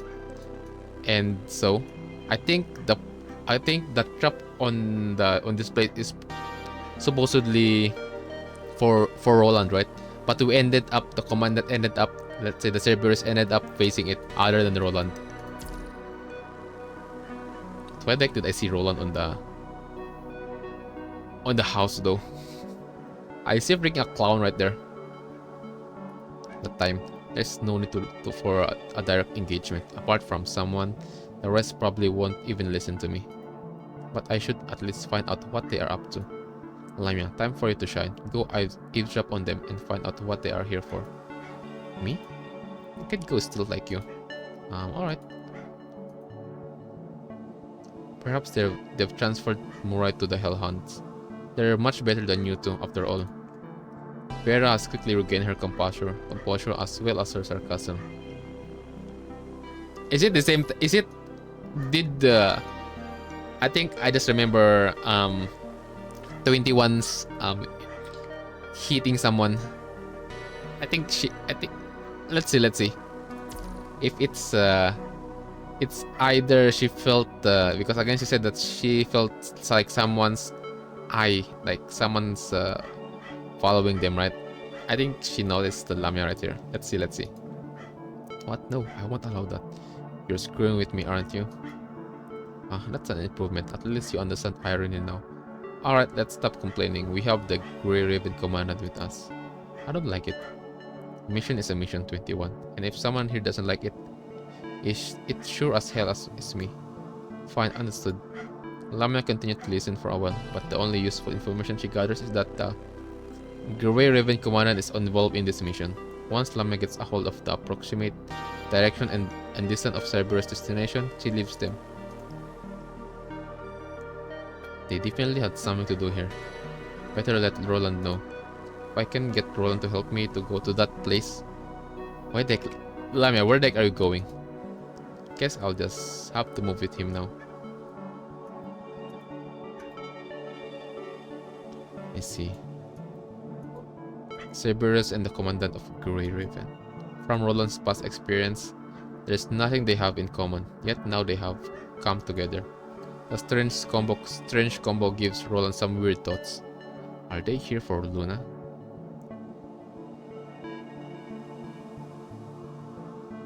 See?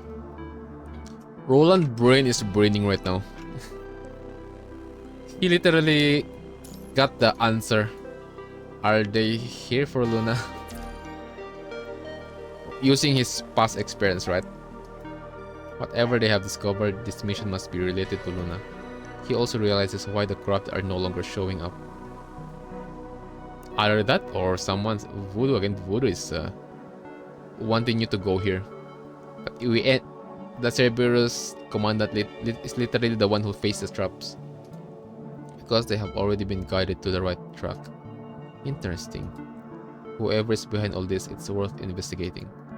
This opportunity is presented to him when he almost loses his direction. It's almost too good to be true, like a blatant trap. But Roland never fears traps. He is used to them.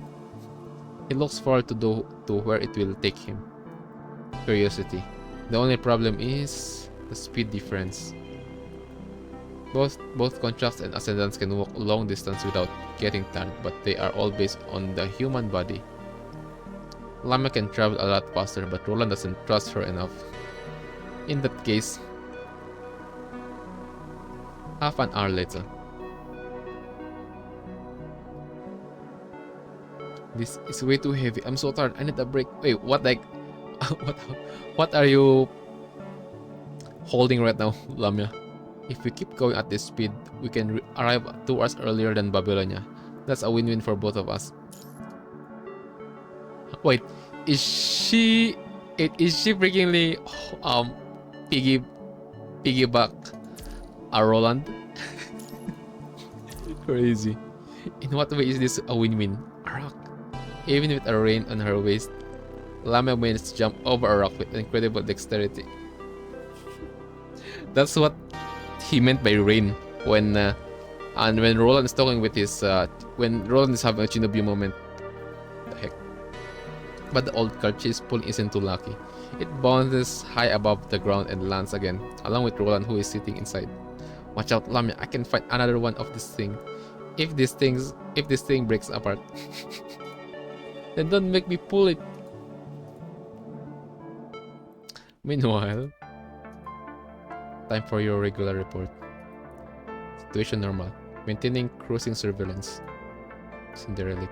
Altitude, yep, it's the voodoo, it's the birdie. 6,500 meters, this is the best height for this body. I missed the target but got to fly a little longer. But Loki doesn't like wings. I can never understand. Loki. I don't know why, it sounds familiar. This name Loki, that sounds familiar. I think I heard about this before on way back on the story. Oh, it's on One Shield's mission, and when we met Arnold, it's the one that freaking appeared because we're fighting Gear, right? And then after we cook Gear, after we Roland and One Shield, and then after One Shield and the Strike Hawk left, they literally appear, right? Okay, I think that's when I heard the Loki. Stop tracking irrelevant targets. I just wanted to let Loki have some fun. Plus, she was also one of the high-value targets that Mr. mentioned. Bondigat. She claimed she no longer had the thing, but I didn't believe her.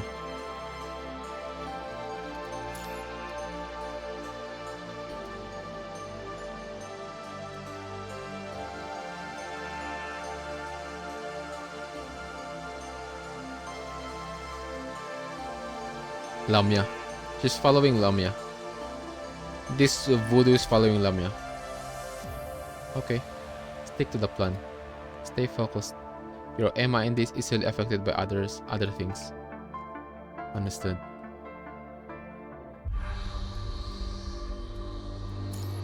Luna's world. Okay, let's see. It's time for Luna.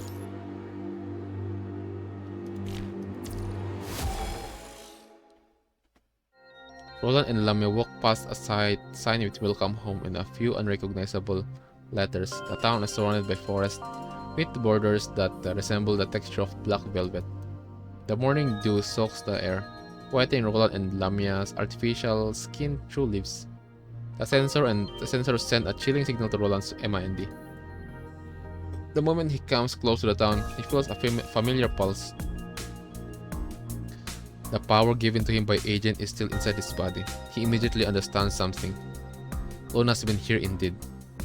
I mean, Luna is the source of your power, so I think if an agent share his or her power, their emotion is been shared with, right? Where is this?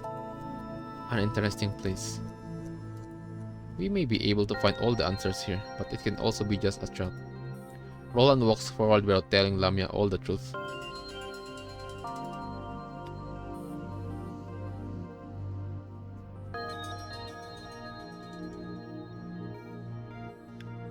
There are no signs of other ascendants, which is understandable. Without a solid evidence, this place is just a residue of the past. Roland snaps his fingers, spinning his gun with the other hand. He abruptly stops it, then loads up the bullets. What's wrong? It's too quiet. This place can be so peaceful.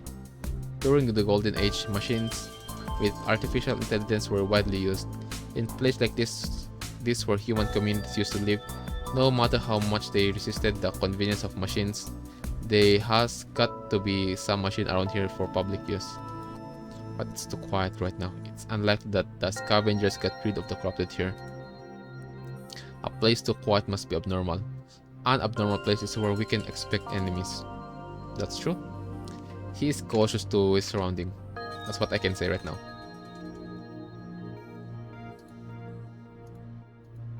Just like Roland said, black figures begin to appear from the ruins around the town one after another.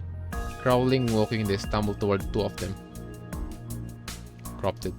Seems we still have some extra work to do before we can search the town uninterrupted. How pathetic. You look like abandoned toys. They left you behind in collapsed buildings, then use you whenever they need to. Where are your parents? Do you remember the look on their face when they threw you away? Have you ever seen those people who control you from behind the scene? Do you recall their faces? Bro is sparking. The corrupted only reply with silence. But they never stop moving. I thought so. You are but empty shells. I shouldn't have tried to talk to you in the first place. But if whoever think you scrubs can stop us, go to the town, Lamia. I'll engage them. This place needs some cleaning. I'll remove these clowns. Understood.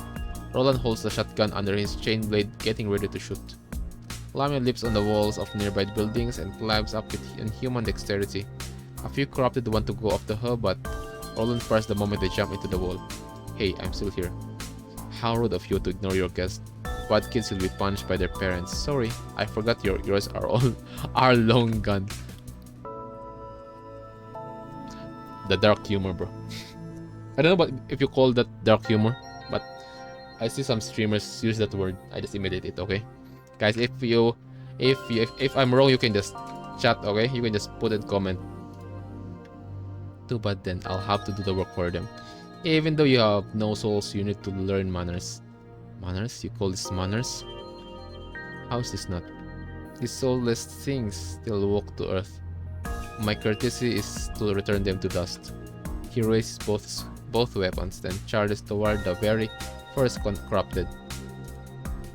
Let's go. Okay, I thought we were gonna fight. Like every easily battle in the past, Roland tears the corrupted apart in no time. Over time, he also becomes more familiar with his new body.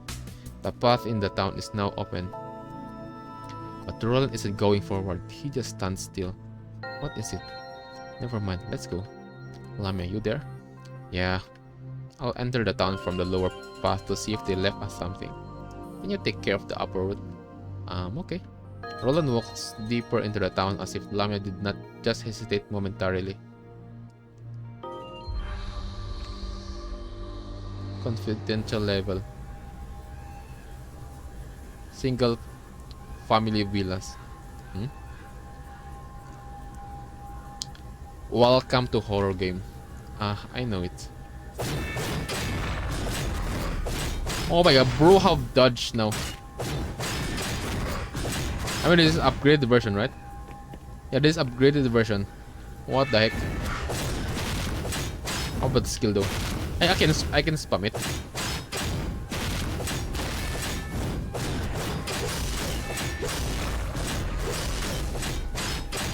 Ooh.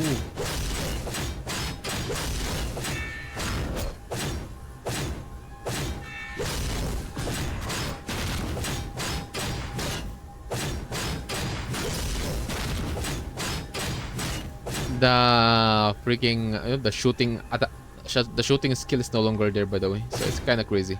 Even it's kind of sad. I can trip him though.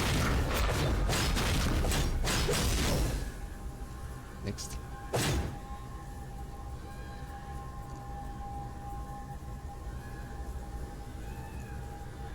It works, probably. Go back. You can get to what you want. Go back. All of this may be just a tease from your superior.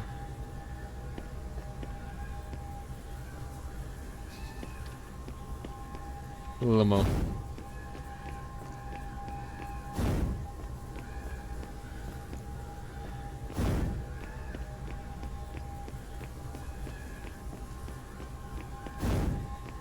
Hello. It's ambulance again. After all, they are monsters without heart.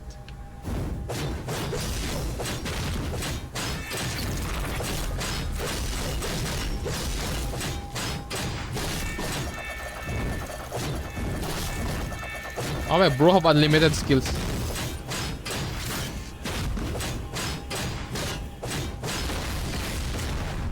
I guess no more comes. Bro's just joking.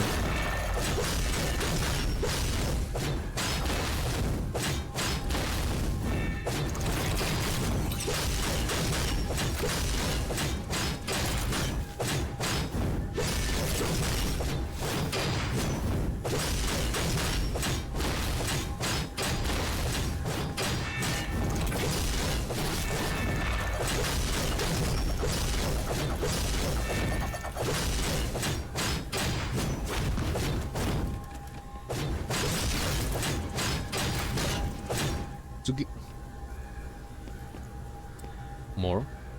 Who? On your back, bro.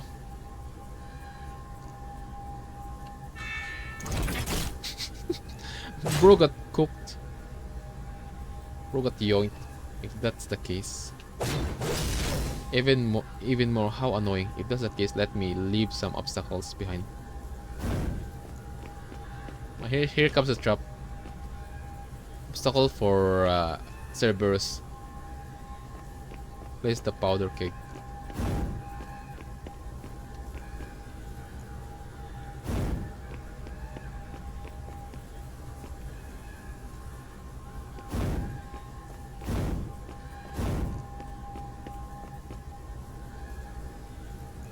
Alright, as long as the contact fuse is set. Here comes the ghost. Here comes the ghost fam. Let's go. Wait, that's...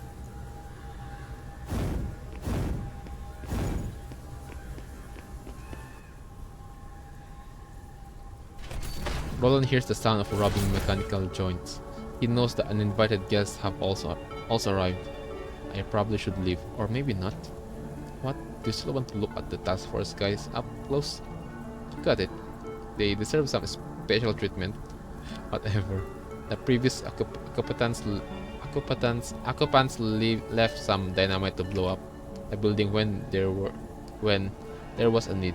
Roland puts the dynamite container at a place he deems appropriate, but has to hide away after hearing the rustling sound of someone stepping on grass.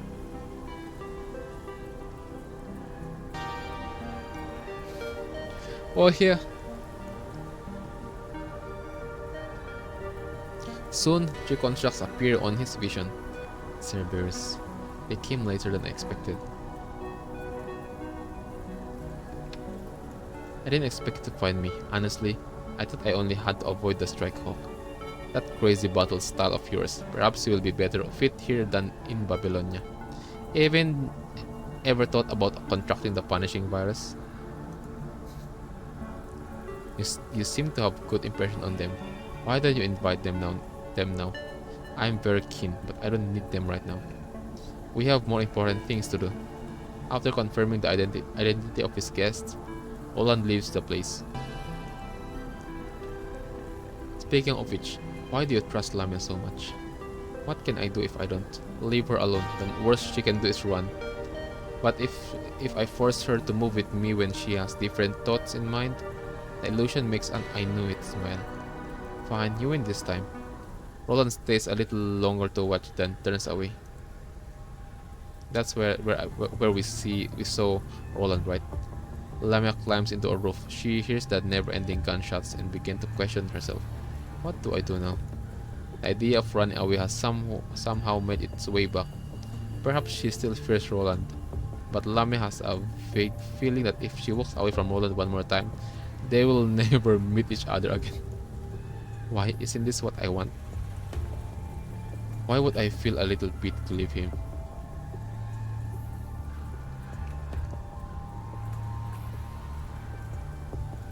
Lamia starts to hesitate. She remembers the thing that keeps bothering her.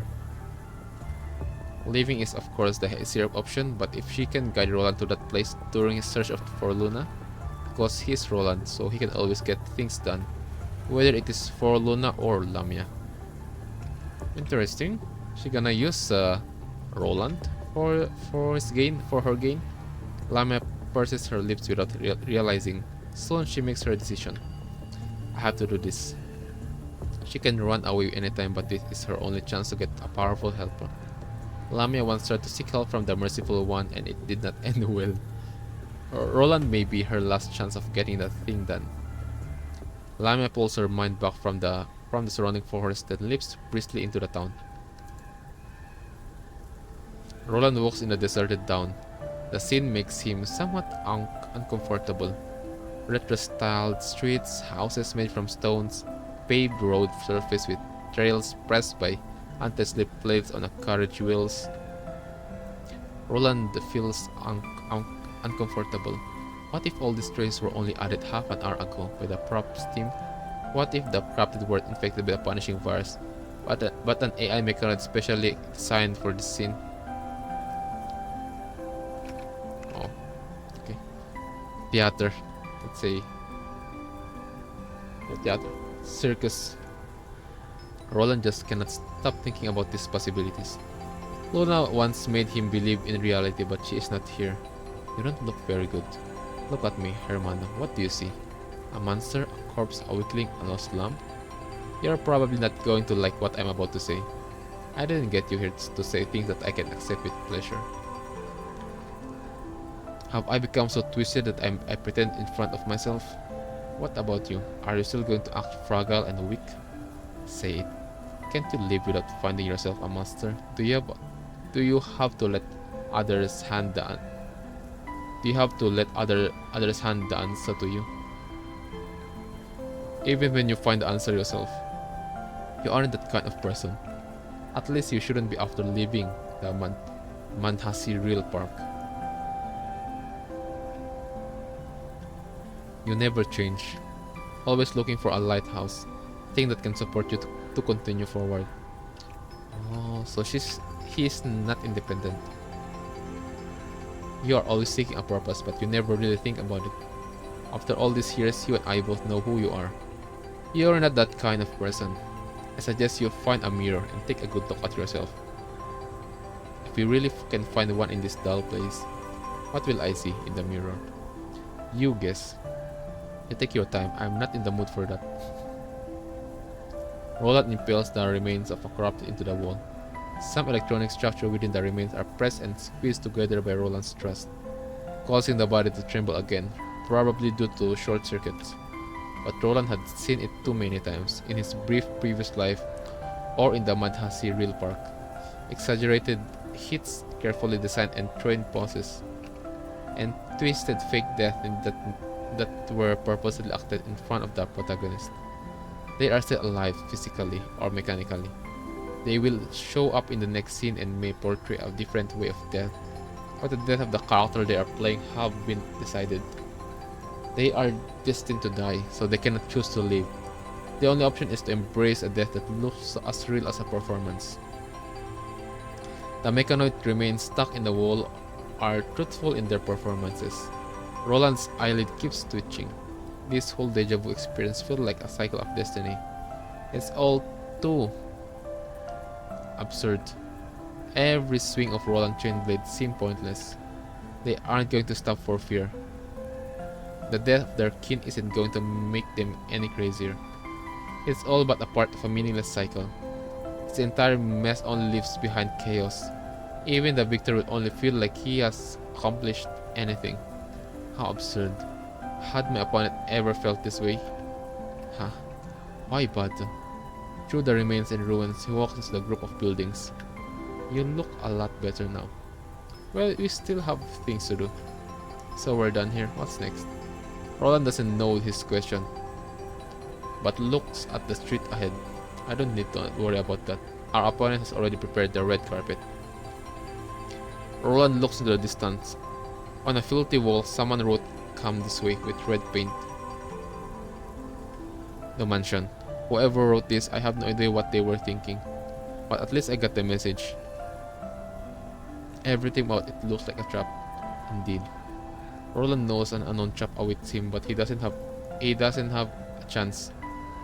He can only put himself at stake, betting for a 1 in a million chance. You have already missed 2 scheduled communications.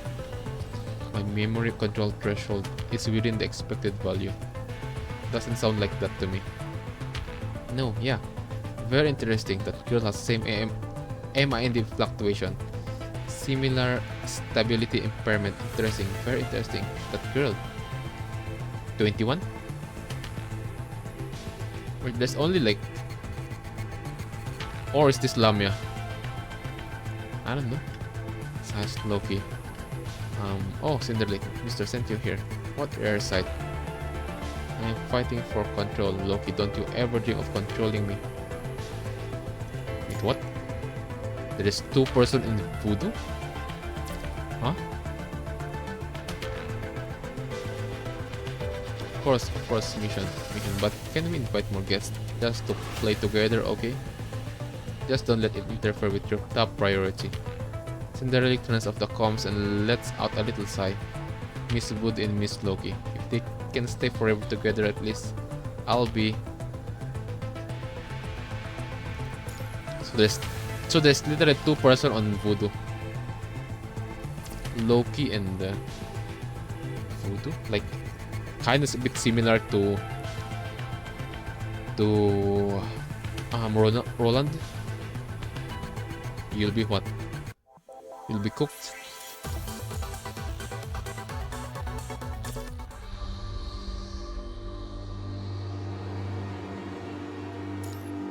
Break in. Roland walks through the town, following the clumsy but straightforward message left by the unknown opponents. They seem to have realized that the Roland cannot be stopped by the trivial attempts. Apart from the occasional few that quickly vanish in sight, Roland no longer sees any corrupted in front of him. Roland still silently walks on the street, following the awkwardly painted graffiti and directions. The stone-paved road is still wet from previous spring showers. His metal heels knock on the stone, leaving echoes on the ruins, until he sees a white figure walking to a deserted but most undamaged mansion located deep inside the town. It has stopped in front of the mansion and seems to be waiting for Roland. They choose here of all the places. They really know it. Luna. It cannot be wrong. This is Luna's home. Interesting. That being said, she only lived here while she was still a human. She left this place at a very young age. Still, Roland is reassured that the opponents aren't simply hunting for him.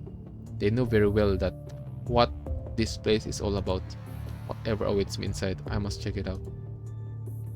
Roland quietly walks to the white figure who is waiting outside the door. It's a doll, right? Corrupted construct. Roland walks to the white figure and realizes it is a corrupted. It just stands still without giving further information. You got me here and stop working.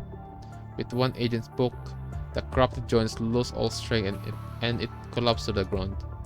Time to find out what they want me here for. Damn it, they just keep coming. Roland is observing the mansion and trying to find a relatively peaceful way inside. But the street next to him suddenly gets noisy. Soon a large shadow rushes out with a few corrupted clinging to it.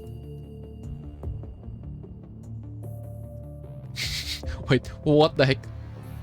There are too many of them, Roland. Get them off me. Oh shit, bro is getting cooked. It's not surprising that Lamia isn't good at close quarter combat, considering her significantly disproportional body. I'll ask her about after the fight. Roland sighs and runs toward them. Lamia got cooked. Oh, safe. I would expect you to be more cautious. Didn't you summon those corrupted here? Why do they keep attacking me? Seeing Roland is confused, Lamia doesn't want to talk about it further. She quickly speaks again. I saw them. Oh, the task force we saw earlier. One of them was heading here. One of them. One. Oh, it's not. It's 21 and with Commandant. Because Commandant physically is not here, but he is inside their MIND, right? Not long ago. Lamia enters the town from the upper route using the forest as a cover. Alright, let me take a look from above. Come on, check. Come on. I checked. It might look crappy, but the frame is still intact and the engine still works. It's the task force earlier. Unless I get to drive, I'll never sit inside a vehicle with you behind the wheel. Do you understand me? Fine, I'm not as petty as you.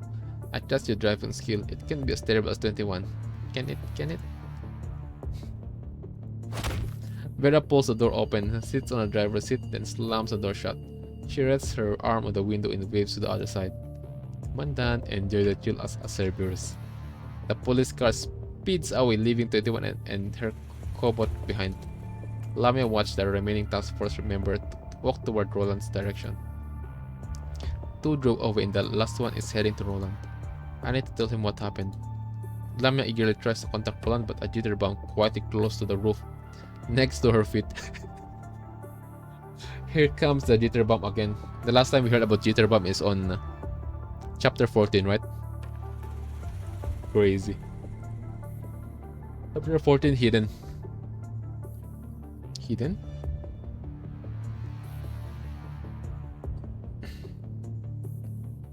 Yeah, it's hidden. It's on the mission on with Vanessa. Turn back time. It's in the relic. Lamia hears the whisper, then notices the uninvited guest below. Is this a... Oh. The jitterbug fiercely explodes under Lamia, destroying the roof structure. Lamia loses her support and tumbles down the building, landing right into a group of gathering corrupted constructs. Oh shit. Staring contest. Surrounded by corrupted, Lamia tries to control them to move outside. She extends her invisible antenna. Not moving at all. Are they controlled by another ascendant?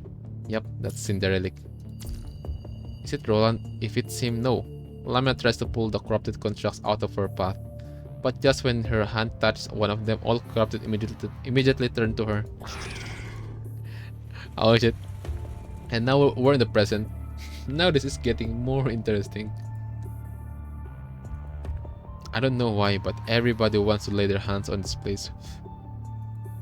I need to endure. Once all the parties have arrived, then it will be my time to shine. Before that, I'll leave the stage to you. Go, Lamia. Find yourself a VIP seat so you can watch the entire show and decide when to join. What about you? I need to familiarize myself with the setting before they arrive.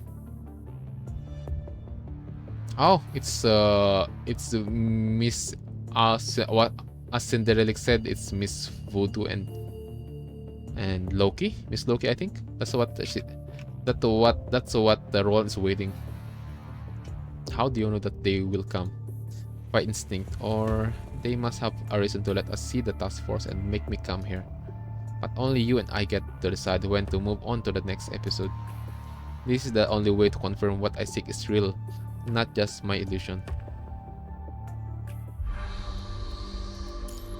None little joke. Lamia nods and leaps into a roof nearby. Roland reaches out to the rusty gate. The dust-covered poles are moved, leaving a circle of light yellow ashes between the inner and outer rings.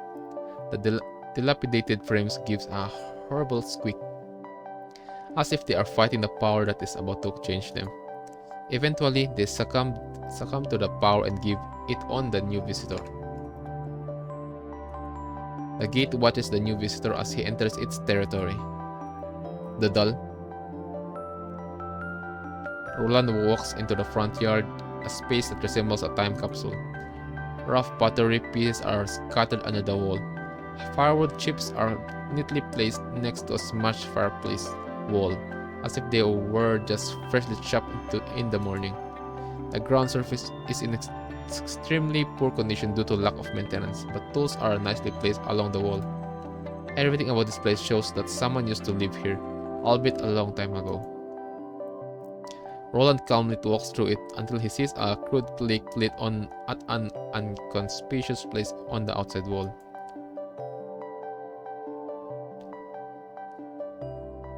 This is the home of Luna and Lucia, built by Daddy and Mommy together. Complex emotions grasp Roland. Many scenes have come to his mind. Perhaps she used to toddle from the living room to the kitchen, carrying a basket full of freshly picked potatoes.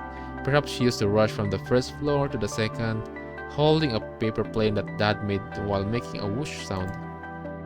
Perhaps Luna was once here and she left, if she really had come back for some reason, but she is now lost.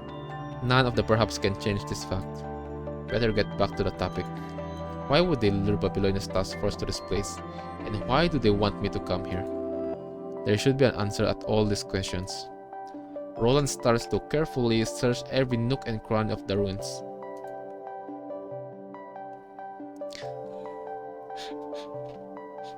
How long are you going to keep me waiting? Lamia, so guys, it's okay, Lamia. I am also for me, in like if I'm gonna meet someone, it's also kind of hard for me to wait. If I'm like staying on the same place, alright.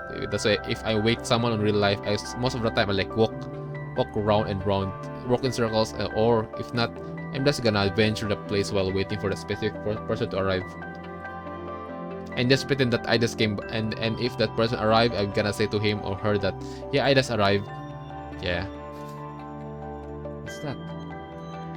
Lamia noticed a wandering phantom on the street. It travels through the street without concealing its action, kicking the corner of walls or spraying something the wall with its head every now and then. What is that? Lamia watches it until it disappears after turning around a corner. But she soon hears an engine sound from where it disappears and sees a black figure rising to the sky. Lamia trembles at somewhat familiar sight. Cinderelic. Or the bird. You got that thing, hand it over. It's a voodoo. It's the black ghost that has been hunting her ever since she left the underground cavern. But after giving away Waxu's key, she has no asset left. If she is caught, she will be doomed. But Lamia must not die. I must survive. To go to that place? Roland has been wandering around the house for a while. He thinks he has checked almost all the possible places, but he still has no clue about what to do next. He steps into a destroyed bathroom in the hope that something may happen if he tries to do something. Bathroom? Interesting. Most of the things inside are demolished, except the large mirror. It is surprisingly intact apart from one long horizontal crack. Oh, time for you to do what your Chinobyo character said to you. Stare at yourself into a mirror. Only trace of history remains in this place. He can peek into Luna's past but cannot reach the present. Can he really find the clothes of Luna here? Before this, how long has he traveled? How many options has he ruled out? This pursuit almost took his life in the underground waterway. No matter what, he probably won't find anything useful from this mission of the past on his own. Still, it can't explain why the other two groups also have their eyes on this place. Or could it be just the result of an incorrect decision or a foolish mission from Babylonia? If that's the case, where should he go next? What is he going to look for? Roland looks at his somewhat unfamiliar black body in the mirror. He cannot help but feel a little sentimental. For too many people and things have changed. I didn't realize. Is this what I look like now?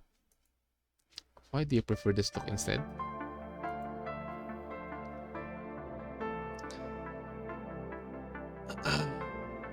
The Roland in the mirror becomes smudged with gray, while the red color is replaced by yellow.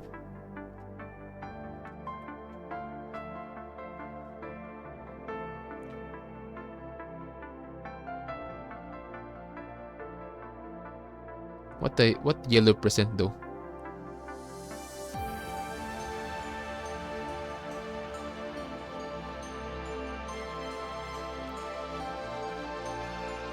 Yeah, what the heck is color yellow represents here?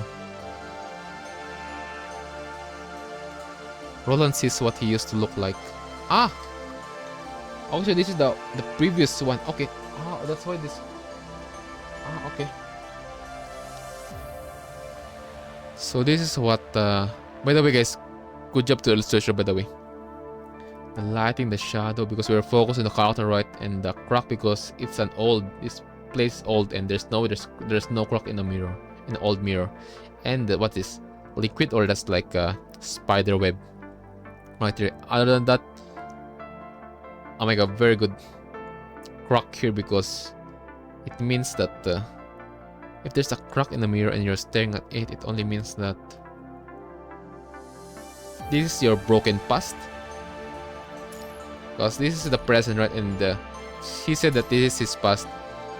This is what he used to look like. This is his past, which is broken now. And this is the present. Interesting. Hermano, did anyone ever tell you that you look extremely annoying? Never by myself. Coming out of such awkward timing, what do you want? You are too painful to watch. I need to teach you a lesson. Roland, use your brain and think. Who on earth are you? An actor, a knight, a stray dog, or an ascendant Luna's loyal servant? Stop lying to yourself. You are you. Let's see. You are just who you are. See, you are you. Which whatever body you go. I mean you are. I mean right now this is his second, right? This is the second frame. He is the new body given by the merciful one.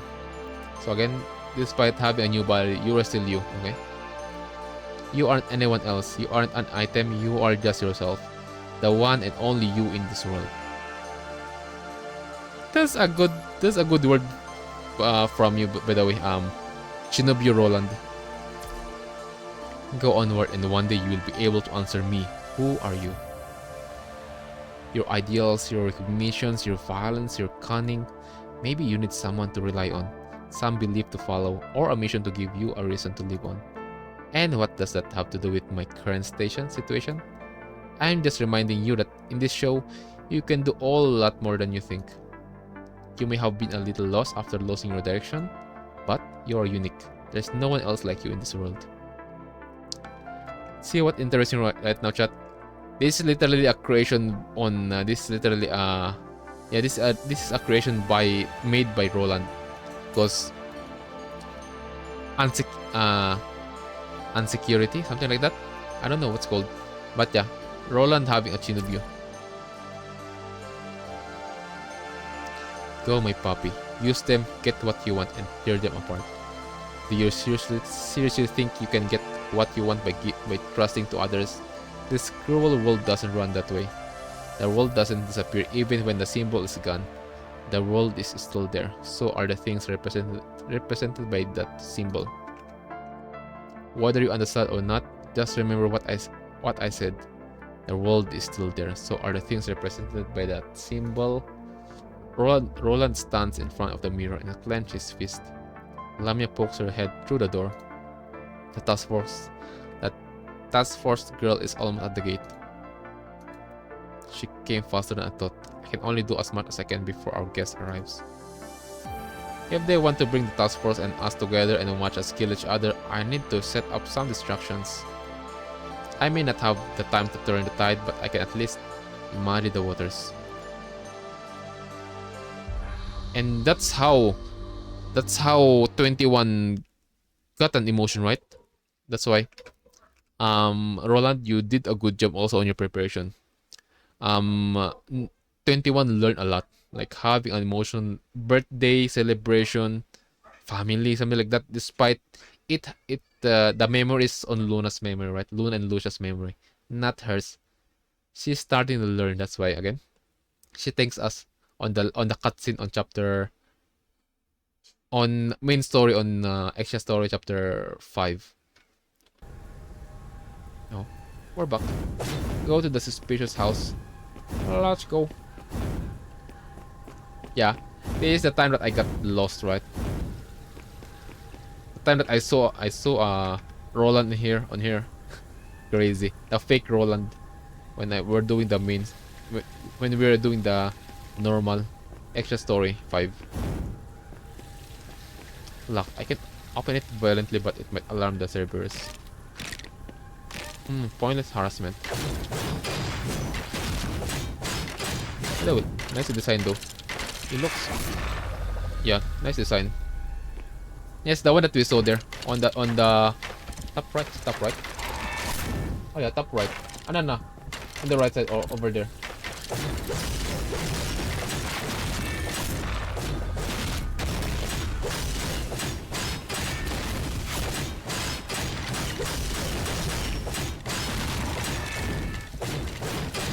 Ah, bro is scrolling.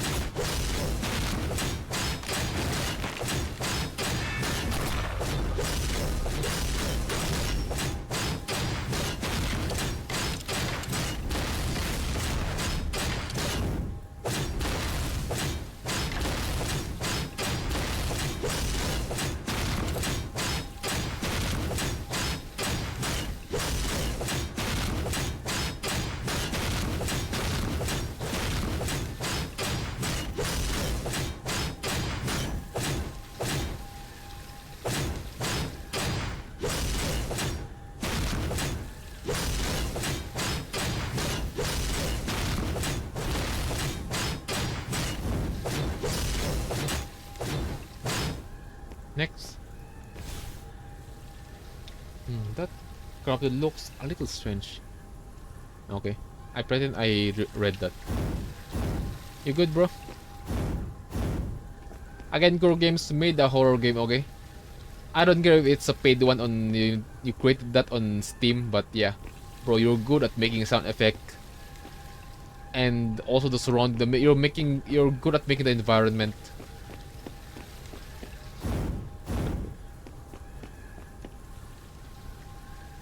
A strange lock. Who left it here? Where was it supposed to be? Okay. Should be able to open a modest entrance from the... I'm in. It's the path that we entered. That 21 entered. Better search with caution. If there's a puzzle, guys, I'm cooked. Again, I'm bad at puzzles. Investigate progress. Symbols kind for me. Sword.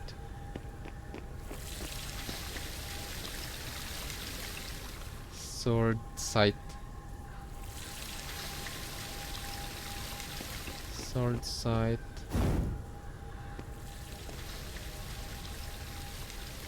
That's in us. 2 parts within us one.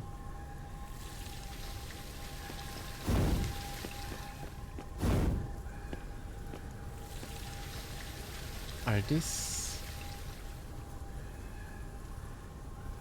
symbols in this lock? I see. Was it someone who was supposed to go lock here but some reason failed? Was it someone who was going to lock here but for some reason failed? So let me use this lock to buy me more time. Lock the door.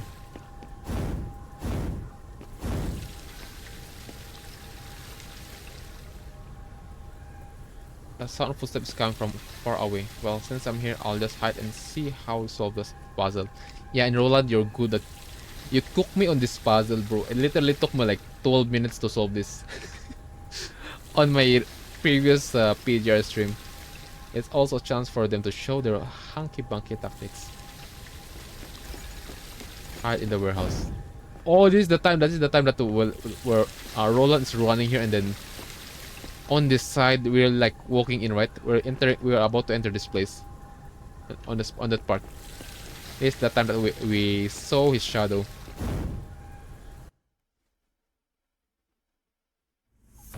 Crisp, unguarded footsteps can be heard outside the mansion.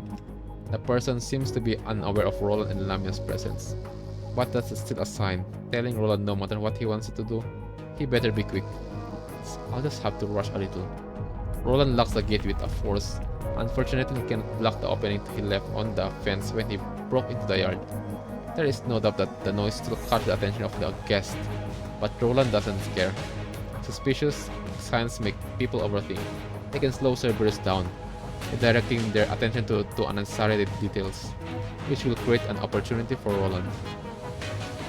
Someone seems to have heard the loud noise and moves over from the other side of their house. What are you doing? Shh, our guest has arrived. Time for their next step. What shall I do then? I want you to stay outside the house and watch them. Let me know immediately if they are leaving. As for me, I'll check out what our guest is here for. What is it? I will let you know once I find out. But I need someone to watch the house for me, to make sure nobody does anything outside my vision. I see. Lamia jumps him high above the house, then disappears. Alright, I need to find somewhere to hide soon. Roland turns back and walks into the darkness behind the storage room. Yeah, and that. And by the time you were running here, Roland, we literally saw you. We literally saw your ghost. You have a lot of unfinished works, Miss Voodoo. Now that the guest and the target are brought together, how do you want to end this? This is how you got cooked, Roland. This is where you got cooked, probably.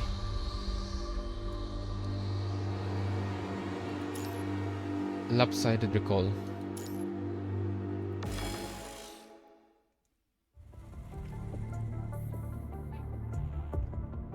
Roland and Lamia stay hidden and watch the task force member enters the mansion.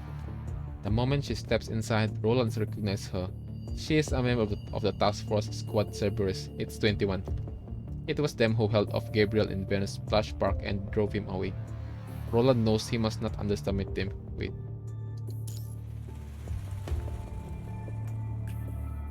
Member is only one. It's not members. The moment she steps inside, Roland recognizes her. She is a member of Task Force Squad Cerberus. It was them who held off. It was them, so them referring by the Cerberus as a whole. Because this time on the Venus Splash Park, it's literally what do you call this? Gabriel fought the Vera, Noctis, and then also with 21, right? So I think Roland knows he must not underestimate him. But the Cerberus member who just entered here is 21, right? I know that girl. They fired the airburst grenades at Gabriel. Yep, yeah. It's 21. The girl opens the front door and stares blankly at empty space. She then begins to mumble to herself as if she's just woken up. What was that? Smell good. It smelled good. Kuro typo. Kuro typo. The fragrances and the warmth. Because again, we have the memory of Luna, right? And she's experiencing it for some reason. Like I don't know how. Because way back when we didn't even enter her MIND, she literally sees what we saw, right?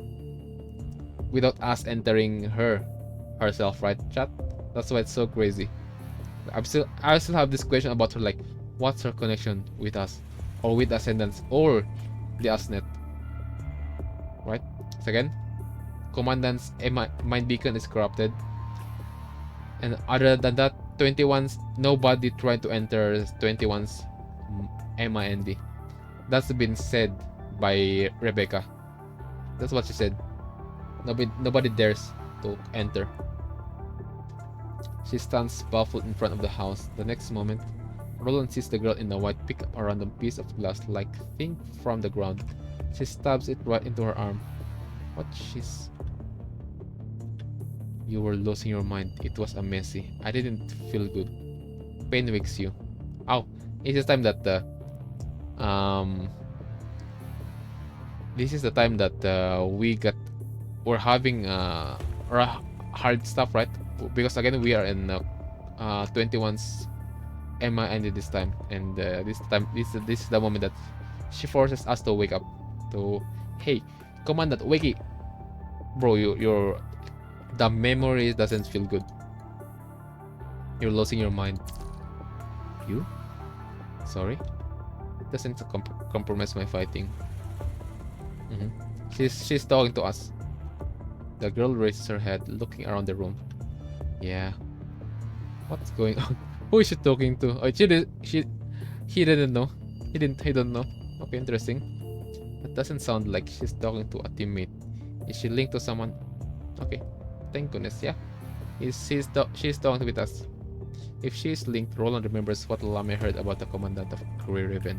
Plus, the commandant of Cerberus isn't around either. I found you, commandant of Career Raven. So she must be the key person of the Babylonia, as long as I follow her. The girl continues to stare blankly at the empty room. Mixed emotions appear on her face. Baffled, shocked, fear, followed by hope. Yeah, again, this is the time that she's about to learn. She's learning about the emotions, right? Other than the emotion of a beast, a hunter. Now she's also learned about good emotions, enjoyment, happiness, laughter. Let's say birthdays, because again she didn't know about her birthday, and we literally said that I'm gonna search about your commandant. We're going to search about her birthday, her data. Roland never sees the cycle and intertwining of this expression in the same face. She then quickly runs into the room. What's going on? Roland has no time to think. He climbs into the room through another window that he opened earlier on.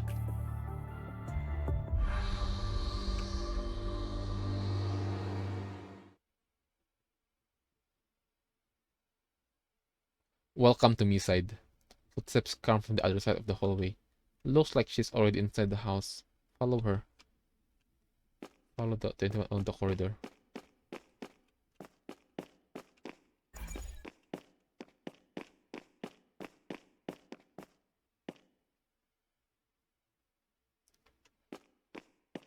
Found it. The way she freakingly spin the heck left in a hurry from that room. She must see something. Yeah, that you couldn't see sadly. Probably. Here is the children's room. Room for Luna and Alpha. Yep.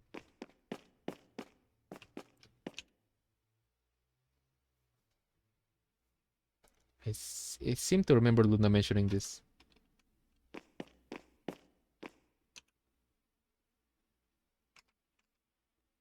Group photo. Luna and Alpha, is it?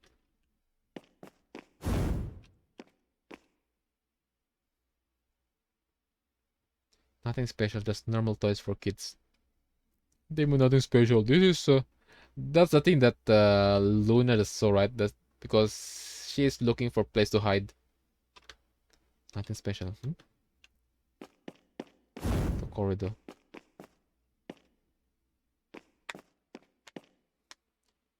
Went there.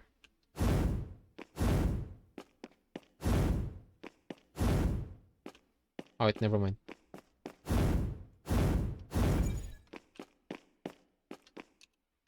From the footsteps, she ran here, but what's this? Someone is opening the door from the other side.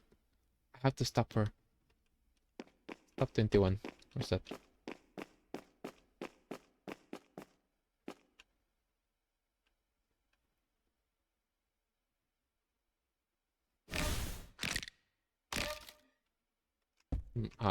Hello? By the way, nice anatomy by the way. What a clingy child. Why don't you play with your peers? Sure, I can help you find someone to play with. Oh, lure the corrupted. I'm not gonna kill this one. What if I'm gonna kill this? Guys, I'm kinda curious. What will happen if I'm gonna kill this?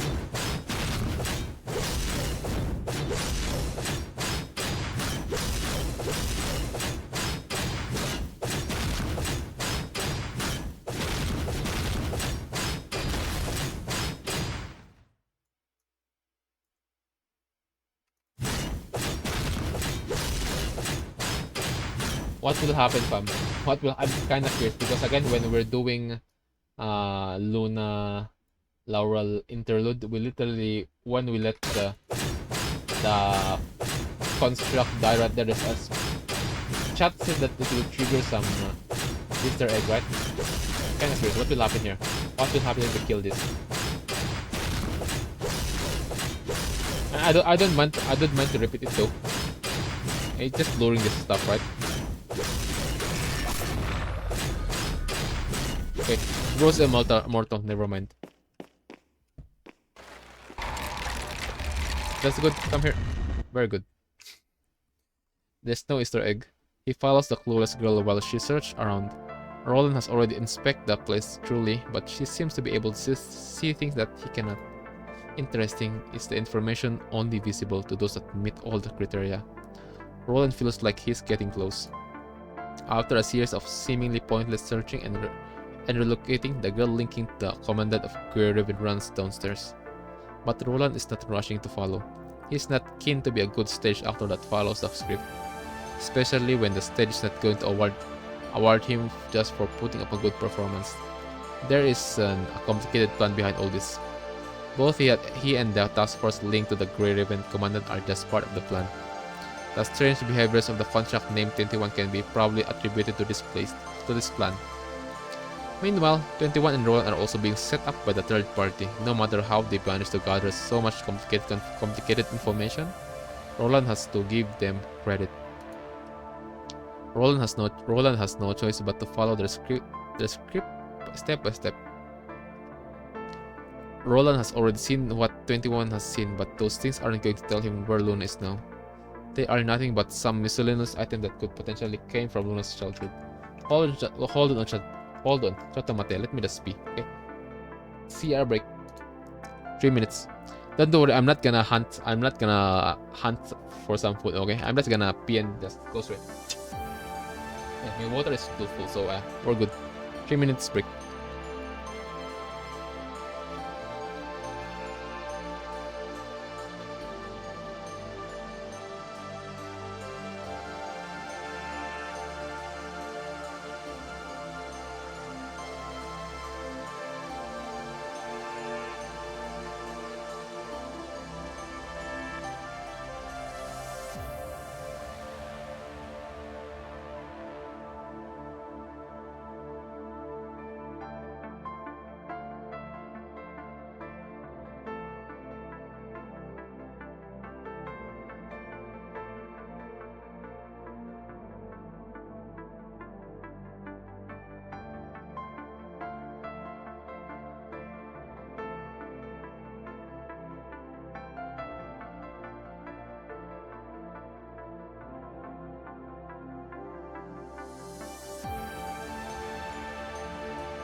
Okay, we're back.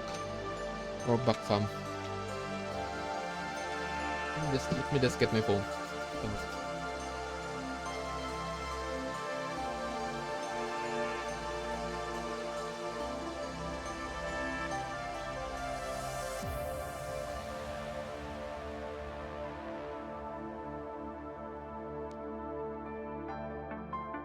Okay, phone is here. Let me just drink some water. Guys, don't forget to drink water, okay? to avoid dehydration.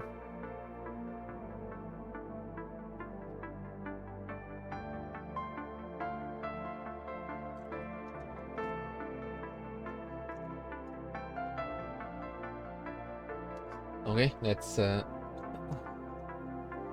let's continue.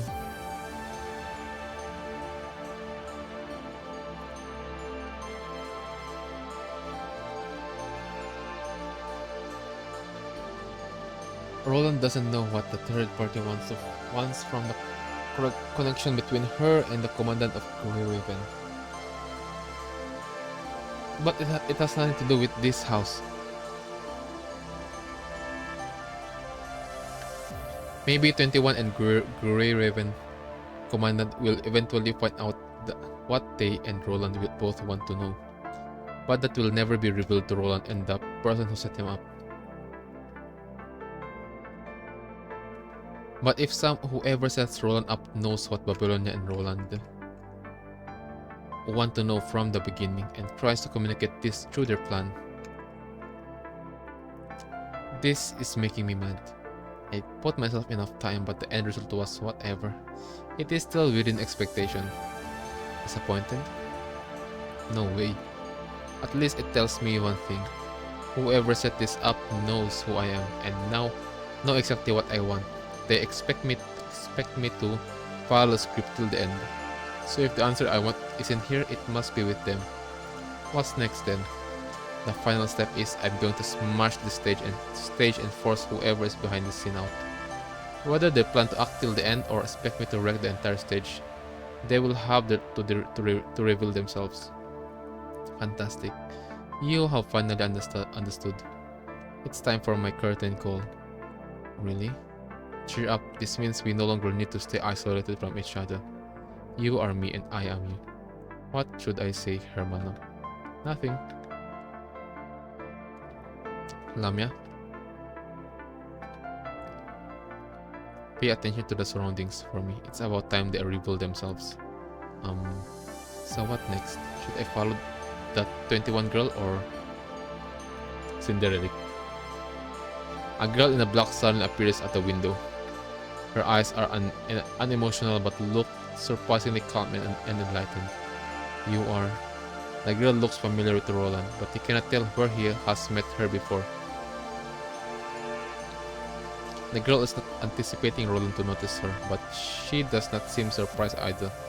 Come to the final hell. She disappears before Roland has his eyes on her again. Lamia. There's... Bro got kidnapped again. I think Lamia got kidnapped by voodoo. Roland knows Lamia could possibly run away, but he has not expected her to leave so soon. Okay, she literally feared the bird. But the absence of a sidekick does not matter. As long as all the protagonists has arrived, the show must go on. Whether Lamia can be of help or not, Roland will go meet the person behind all this. No, it's not an option. He's confident. Looks like I don't have to play with you anymore. Welcome back. King X my welcome. I'm still continuing. Hope you have fun, Cerberus Pups. Roland turns around and breaks through the window where the girl in black was with his back. He leaps out of the house. Pay attention to the surroundings for me. It's about time they reveal themselves. Lamia cuts the comms and climbs higher up the roof for a wider vision. What's that? It's the burb. She suddenly hears a strange sound rapidly approaching. Had to do some experiment on fire team rotation. Oh. Okay. It's like a vroom noise produced by spinning fans. It sounds just like an engine. Oh. Engine? Oh, it's the Cerberus. Vera and Noctis. With the noise approaching, Lamia notices a black shadow pouncing on her. Never mind, it's the burb. Her pupils contract with fear. It's voodoo. I knew it was after me. Oh shit. Target locked, launching micro missiles. Oh shit. Let me just relax my back. There we go. Oh shit. Lama twists her body and jumps out of the missile's radius from an unexpected angle. The missile explodes in the air, leaving a dull noise that doesn't travel far due to the missile's limited load. Target alive, waiting for opportunity to attack again. Oh no. No. Dame. It's that maniac who bound me from above. How did she get here? It's the burb. Lama is consumed by fear and survival instinct. Her mind is filled with the threat from above and her own impotence. Nothing matters more than Lama's own life. She has no time for Roland. She hastily jumps off the roof, makes herself invisible and flees. Something just go past. Oh, it's the gang. I never knew you had a fear of ghosts. Limo. How? Here it comes, the Acto cage battle.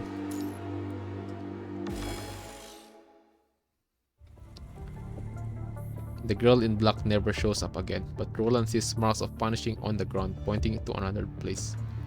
These marks aren't visible to those without punishing affinity. Roland knows the message is specifically left for him. The marks continue along the path, extending into the other side of the forest. Roland turns back to look at the roof, but Lama is long gone. Did she get still? No, it can't be. So she ended up running. It's the misunderstanding here. I didn't think about this possibility and had a plan, but whatever. I just have to do this alone now. Roland lets out a sigh and follows the invisible punishing trail out of the house. Hello. The girl in black calmly stands in the center of the circle on a cliff. She seems to have waited a long time. Yo. Hey. Just do what you want to. Now that you have showed up, your plot must have come to an end. Where is the villain? Whatever you have up your sleeve, bring it up. I'm ready. Roland plays his last card. He's waiting for the opponent to draw their last from the bottom of the deck. It's the voodoo, the burb. The girl in black lets out a sigh, as if she's giving Roland his final sentence. Voodoo. Time for serious business. Broken inarticulate mechanical noise are heard amongst incomprehensible words. You want blood? Here's a better target. Cinderella, can I kill? The girl remains silent, showing no sign of disapproval. Perhaps that's why Mr. sent you here. Loki suppressed once again. Voodoo entering target zone. A giant black shadow flies off from the cliff behind Cinderella. It lunged upward, severing the rising moon before hovering in the air. Then it dives past Roland and Cinderella and hovers again. Its long and slim artificial muscle wings swing across the forest. Is this our target? The one Meister wants to recruit?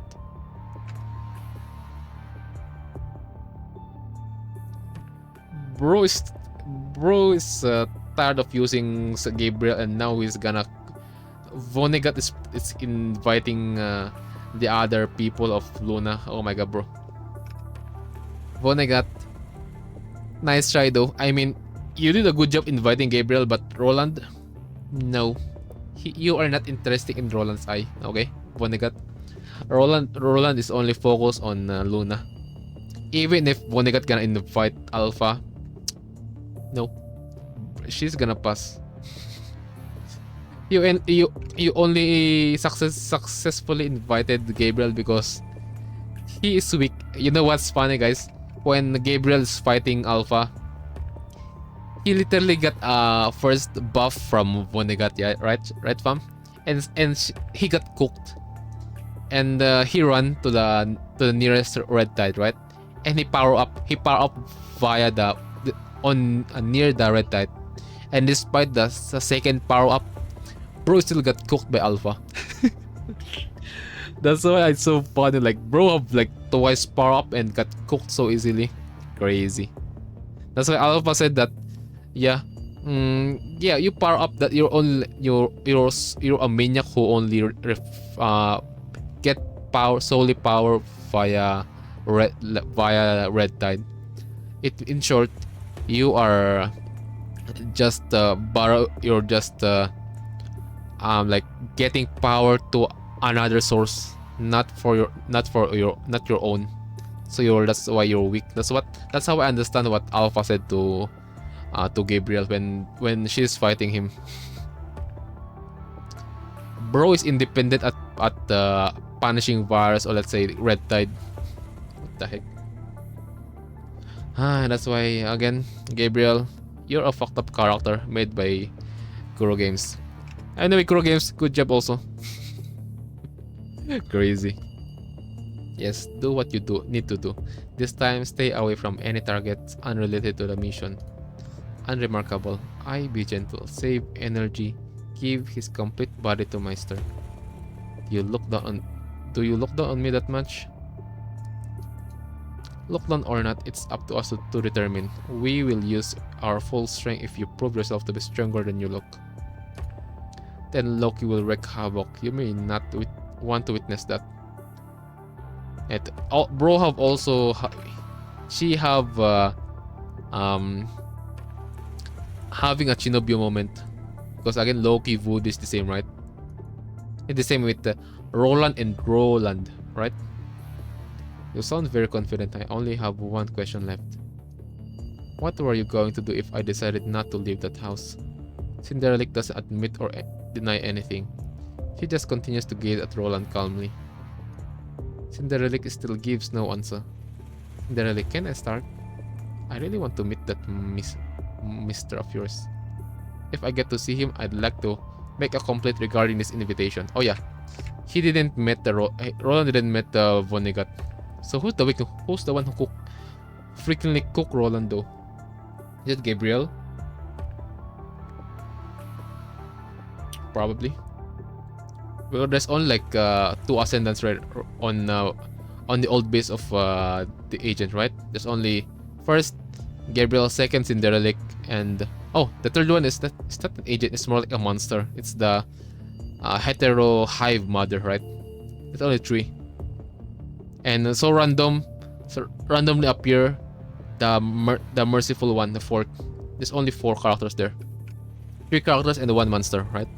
So only 1 monster. The staff has displayed extremely poor attitude. The girl doesn't reply, only bows instead. She then waves at the black figure on the sky. Great, we have 1 poker face and 1 maniac. Surely you don't look like you want to talk. Fine, let's use violence first. Roland points his chain blade and gun at Voodoo in the sky. Loki is driving me nuts. So we are going to take turns to play. Can you explain it to Mister if I hit him too hard? She doesn't answer, but Voodoo takes this as a silent approval. Cinderella disappears from Roland's vision, leaving him with Voodoo soars into the sky again, then dives rapidly toward Roland, positioned with her back facing the moon. I'm free, no longer suppressed by you. This is great, fantastic, yeah. Who are we going to kill? Who? This guy? Is it him? Yes, kill him if you find him too weak. We take turns. You can argue as long as you want, but can I go? Time to cook. Time to cook the birdie. Oh yeah. Wah! Something like that, yeah. Anyways, Win and Mister will meet you. Luz and Loki will tear you apart. Is that so?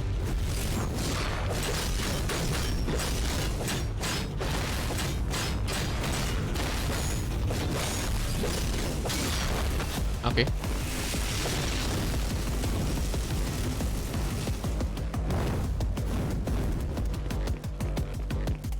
Keep flying, yep. Flying. Yeah, fly more. Oh yeah, nice try. Are we done? Okay. Phase 2. Here comes the WUWA version. The WUWA version. Calm down. We're gonna roast you alive. Show me your tricks. Don't go back on it. This is our second time fighting, so you're not that strong, okay? Okay, never mind.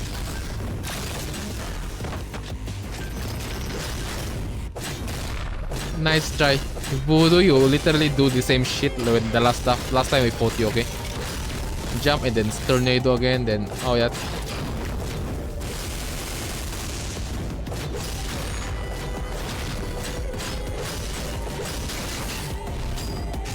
I'm just joking.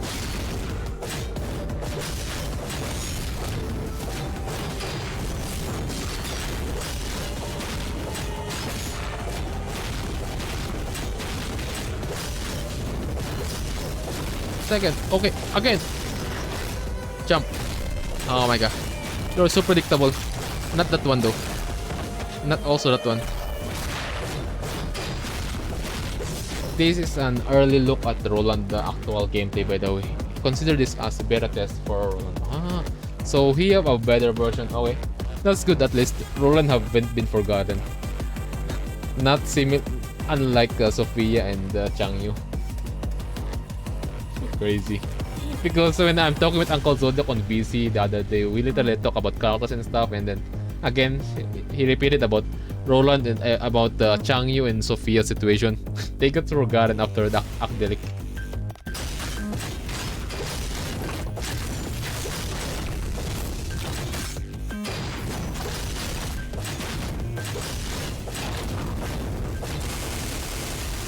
Oh shit, I'm getting cooked. I'm just joking. Okay. I mean, right now, bro, compared to the previous one, his damage is kinda nerfed, but on this one, but the previous one, his damage is so high. But his design is cool also. But on the current one that I'm experiencing, his damage is low, as either because it's low or the enemies just strong have a higher HP. Other than that, on design wise, in coolness, I prefer the old one. But in simple, I prefer this one. I have like two sides for sometimes. I prefer sometimes cool, sometimes it's the simple one. Logi has already done so. But from the look of it, you don't seem to be worthy. So let's end it here. Bro, what do you mean end it here? I will literally cook you. The light on Voodoo's mask begin to flash and change colors. Roland clenches his weapons. If you can survive, I will judge again. Hehe, hehe. Ha ha ha ha ha ha ha ha ha. Okay. Voodoo's calm voice becomes twisted, changing into a horrifying scream once again. Worst case, I will tear you apart and throw your remains at the monster. He won't care, weakling will deserve to live. After a round of battle, Roland is already getting used to her people characteristics. Worst case, are you suggesting that I can still live to see your mister? What did those words trigger the defense mechanism?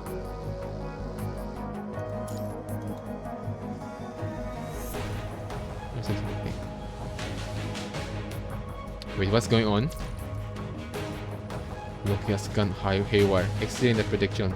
The components of the simulation constraint in her vital fluid need to be readjusted. But the mission must go on. Individual Roland, my mission is to test you. But I'm not seeing anything worth nothing in your performance. Your battle stats are lower than the benchmark set by Mr. Neither have you displayed the intelligence like Mr. said that could neglect the difference in strength. You've done a lot of homework. Mr. knows everything, so I'm not going. Starting from her hand, Voodoo's entire body begins to tremble. The light spots on her keep changing colors. Look, you betrayer. Wait, huh? Betray. Huh? So what? Are you going to execute yourself? Do you still think you can separate yourself from me? Ever since you put your favorite movie character in your brain. Huh? What's going on? Voodoo, no. Researcher Rick D42. R-A-K-D. R-A-K-D. Let's remember this. R-A-K-D. Because I've been curious about the Project Winter. Is bro related to that? I don't know, man. It's just my assumption. So let's see. So the researcher's name is it's have a deep meaning between them, on them. Okay. R-I-K-D. Project Winter. No, there's no way. No way, because Project Winter related to Science Council, which is Asimov, which is on Asimov's side, and Asimov been saying about I will not let your death be meaningless, right? Sacrifice meaningless, I mean. He's talking about the run, and there's this another woman name. There's this another name that I forgot. But yeah, there's this two character, two researchers more precisely. You can argue all the time you want, but can I go? Wood is not responding, but the missile launcher on her back locks into Roland again. What do you think? What shall I take? Your entire body, or a hand, or your head? Which one will make Meister happier? After a few rounds of engagement, Roland appears to be at a disadvantage. His weapons are no match against Voodoo's air supremacy. Time after time, Voodoo uses her wings and missiles to outmatch Roland's chain blade. Roland seems to be cornered. He can only swing his chain blade to repulse another attack from Voodoo. But once he gets enough distance to fire, he immediately shoots the last 8 slugs at Voodoo's helmet. Voodoo's head flinches backward. She tumbles in mid-air until the auto-balancing device in her suit controls the engine to adjust her position. She barely manages to maintain balance before falling to the ground. Yeah, bro got cooked. She got cooked by... Guys, she's supreme at air but still got cooked by Roland despite them telling that, yeah, you're not on Meister's what do you call that?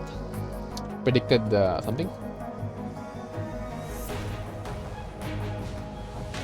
Neither you have displayed the intelligence like Meister said, or your start are lower than benchmark set by Mr. Is it Mr. or Meister? Is it the same? Because the previous one is Meister, right? I think it's they're only talking about the Vonnegut, and when Cinderelic, she's talking to Vonnegut like Meister, something like that, right? That's why it's so crazy. So painful, it hurts. Haha, haha, it hurts so bad, yeah. You hit me, I'm going to kill you. I'm going to tear you apart, yeah. In contrast, Roland makes a firm landing. He pretends to put dust off himself, even though there is no dust on him. His opponent is blocked by the trees.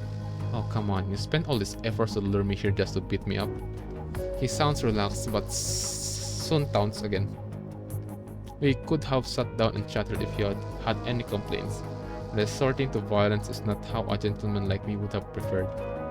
He continues to humiliate his opponent, which is no longer needed. Voodoo has already risen to the sky and dives again. Enough with your bullshit. I have no idea what the mission is. I just want you dead. With those words come even more ferocious attacks, obscured from vision. Roland is dashing back, unable to counter. For one split second, Voodoo thought she saw a grin in Roland's eyes, but it disappeared so soon that she felt it was just an illusion. Guys, Roland is pretending. There's no way Roland is bad at fighting enemies mid-air. Right? There's no way. Again, Gabriel can fly, so there's no way Roland is not gonna adapt, have a plan to fight anyone who fly, okay? Doesn't even care about the mission now. Why would they send a psychopath? Voodoo has no time to investigate Roland's smile. In fact, she is consumed by Loki's endless fury and has no time to consider. Voodoo's leg slammed into Roland with extra strength generated by her wings and thrusted. Knocked back by a strike, Roland collapsed to the ground, waving his hand and coughing. Vital fluid drips down from the corner of his mouth. Come on, at least tell me why you want me dead. The conflict has inevitably attracted someone else's attention. At this moment, Roland's plan is finally complete. Here we go. The Cerberus. Did your boss not say anything? Or are you just a mercenary hired to take my life? She pauses a little after hearing Roland's words. Is it working? he's taking time. He's waiting for us, right? This time. It only buys him a little time before something else takes off from the forest. Yep. He's waiting. He's planning everything. I mean, guys. So yeah, that's why. I mean, good job acting though. It flies over the forest, Cliff and Roland, hovering, releasing blistering heat from its exhaust air. On the other side, 21 struggles to tighten her body as her instincts tell her danger is close. The trees are blown apart by the hot air, revealing a white object between them. I'm spotted. That's right. This scent, what a scent. It's the one that Voodoo been following. It's 21. The storm howls, small rocks fall from the cliff as the metal beast spreads her bladed wings, pulling up rock and fallen leaves around her. Adorned with the moon as a crown, she bathed in the blood-red moonlight. Her shadow stretching infinitely, and she looked like a claw. Looks like a claw extended right out of the moon. The next moment, she suddenly bursts into a twisted growl. Her body twitches, arching into an unnatural curve, and you are baffled by what is happening. A low rustling sound comes out of the monstrosity's throat, getting louder and louder. No, not rustling. Laughing. She is laughing from excitement. An excitement to kill. She chirps and laughs, her monotonic and extended voice sending a chill down your spine like the scream of babies abandoned in the sewer. Her voice suddenly turns to a continuous high-pitched shriek, filled with equal parts terror and delight. Only a tormented soul in hell could have made such an inhuman sound. I'm here.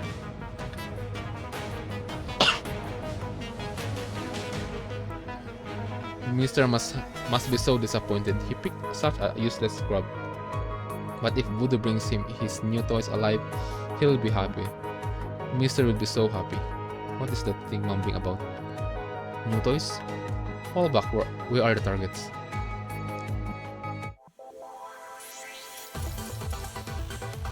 How's Roland? How's your acting? And this will be the last one, probably, I'm not sure. Ending citations. Yep. I'm not alone either. Noctis 21, finish him. Wood is no match for Cerberus, her defeat is inevitable. But life is full of surprises. Lagoose. Roland quietly mumbles a word. Only Vera realizes what is about to happen, as she has seen Roland to do it before. Turn off your audio modules now. That's not going to work. 21 and Noctis are suddenly knocked back by an immense force, one after another. Everyone else loses their balance and drops their weapons, falling to the ground. Ouch. Even Vera is trapped by the whip. The crouching man who has been pretending to be defeated gives a smile. Marvelous, how wonderful. Elegantly, Roland steps up and takes off an invisible hat, bowing under the moon like a magician giving his curtain call. Ta-da! The show is over. Not an opening act, you've saved me a lot of work. Let me tell you that. As for the audience who tried to sneak in without a ticket, I think a little punishment is in order, no? Roland did not try to imprison Voodoo though. After fighting both Roland and Cerberus, she probably had no strength left. At the same time, Roland can find more information through her reaction. She did not attempt to run, which was a good sign. It means she was prepared to be defeated. He walks to Voodoo, looking nothing like the frail loser moments ago. Now, can I have your ticket please, ma'am? He then moves closer and whispers in her ears. Where's the other one? I don't talk to the henchman. If you want me, get your boss talk to me. Mr. Vonnegut will be very satisfied with your performance. Where is he? You'll find out soon enough. I don't like riddles. Roland points his gun at Voodoo's broken mask. I have no idea why your designer put the core component of your mind in the head, making you no different from a human. But that's easier for me. Without the armor on your mask, even a military-grade composite skull won't survive my shotgun. So bring me the other one if you don't want to die. 3. In the relic. familiar girl dressed in a black appears in the corner of Roland's vision. It's how boring. Alright, we don't have much time, do we? That mister you keep talking about, take me to him. I'm afraid I can't do that. Oh? Wait, I thought they're here for like to invite Roland, right? No? Because I have to leave. Oh? Starting backup jet engine. A few thrusters suddenly appear under Voodoo's large black wings. The flames and air current push Voodoo into the air at an awkward angle. Before she leaves Roland's firing range, her last words are, "You'll change your mind once you meet him." Interesting. To people like you and me, that is the only place we got to enjoy ourselves. Interesting. Very interesting, yeah. Just as I said, yeah, interesting. What a fascinating plot, Roland thinks. Haha. Roland can't help but burst into laughter. He talks back and looks at 21, who is still pinned to the ground. She seems to have felt Roland's mockery and disdain and makes a threatening growl. But it only makes Roland feel more sorry for her and the Grey Ribbon Commandant. Interesting, Commandant. I wonder what your face will look like when you find out the truth. Yeah, like, until now, what truth? What truth? Eh? The world is a dark place, as always, to me and to you. Huh?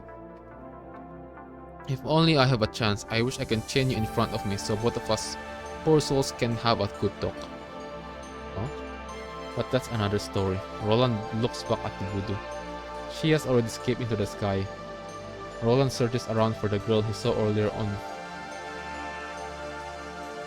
but she has already disappeared without a sign, just like every past appearance of hers, Cinderella.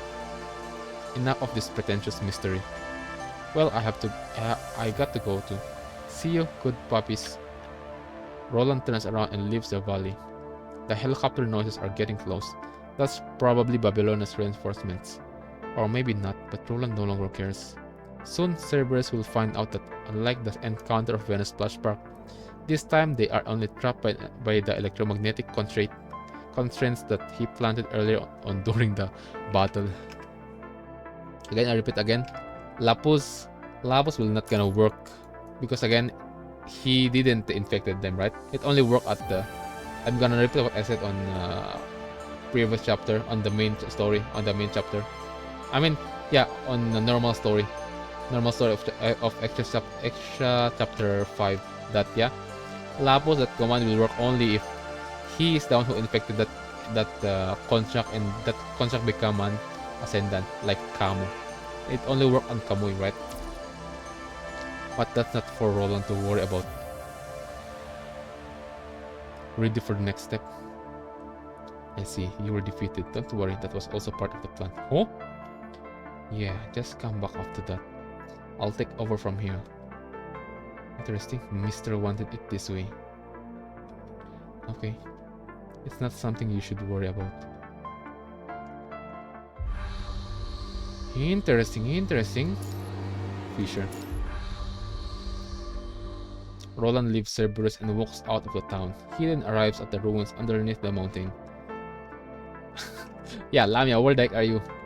Roland expected her to run, but she did it at a very awkward time. Fortunately, he was able to use Cerberus to contain Voodoo, taking only an acceptable amount of damage. He got what he wanted. Hope our Cerberus friends aren't too shocked when they find out the truth. What truth? About the world? He smiles. Well, it will be too late for them anyway. He has returned to the wasteland, but this time he has a purpose. Once again, the girl in black shows up in front. You dare come with me. Come with me, please. Well, we're coming on you. I mean, we're coming with you. Okay? Coming with you. Who are you? Dare. The girl did not reply. She only looked at him calmly. Roland sees no emotion or demand in her eyes. They look like a deep lake engulfed in fog. He does not like those eyes. Why? She does not answer. Roland strolls forward as he is about to leave the girl behind. This is what you wanted. Roland pauses his steps. How do you know? Wait. No.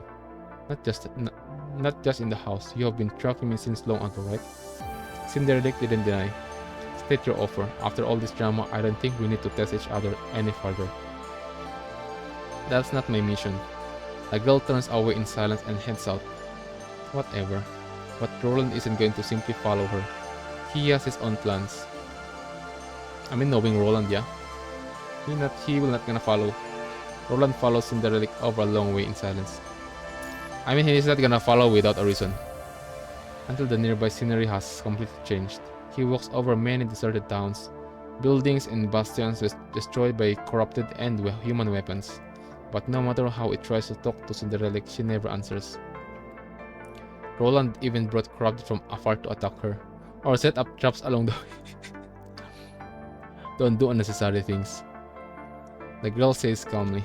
Her words contain no request or restriction, but Roland feels they are more dangerous than straightforward threatening, like the consequences are dire. Her real strength is a mystery, but from what she has displayed, she still has lots of cards to play. In that case, he can only continue to follow. With this in mind, Roland keeps walking after her. Please. Roland has lost track of time. He is already used to the strange pattern of changing scene along the way. Cinderella stops at a high-rise building growing. She orders a few crafts to push away a heavy piece of building wreckage. Welcome to the basement. This has to be it, Roland thinks. After countless detours along the way to make Roland unable to find out the exact location, now that Hyaya is finally here, it is all over. Maybe snipers have taken aim on him for 100 times. But this is the end. At least they want him to come here, Roland thinks. So he follows Cinderella into the large ruins. The road inside is wide, but almost all light is absorbed by the ruins. You can only see Cinderella walking past dappled light spots. No, she's not the only one. Someone is watching him. Actually, there's more than one. No less than 2 digits. It's getting busy here. But they are only watching. Roland would have prepared himself if they were aiming or preparing to attack, but he doesn't know how to respond to this neutral observation. He senses a familiar sight. It must be that voodoo female. She would have attacked him without hesitation, but Roland doesn't feel it. Is she under someone's control? Did anyone order her to not attack? I mean, Vonnegut is the highest one who on command on this place. Whoever's behind all this, he makes a pretty good dog trainer. Roland purposely makes a taunting statement. Is this simple taunt going to work? Roland wonders.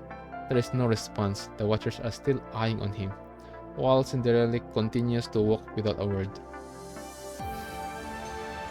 There is no entertainment. Roland sees a lit up area in front. The inside of the ruins is mostly dark. Only that area is lit up by the sunlight from above, almost like a spotlight on stage. A black figure is standing in the spot. Yeah, Vonnegut is here. Mr. Vonnegut. The guest has arrived. Good. He turns back, facing Cinderella and Roland. Glad to meet you, Roland, a knight who lost his master. I am Vonnegut, yeah. Now that you have made your way here, I can give you my straightforward promise. What is it this time? Come work for me. I can make your wish come true. If that's the case, I trust you can understand that I have no interest in these social concepts. Why don't you cut to the chase? Roland makes a bold statement. He isn't keen to get himself overly involved. After all, he only came because he wanted to find out if they had the thing he longed for. I can give you what you want. Luna?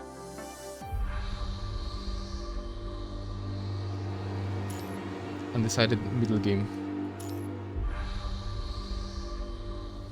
I can give you what you want. What is it? Luna is the one that you wanted, right? Another agent. How interesting. Huh? Okay. But Roland isn't surprised at all.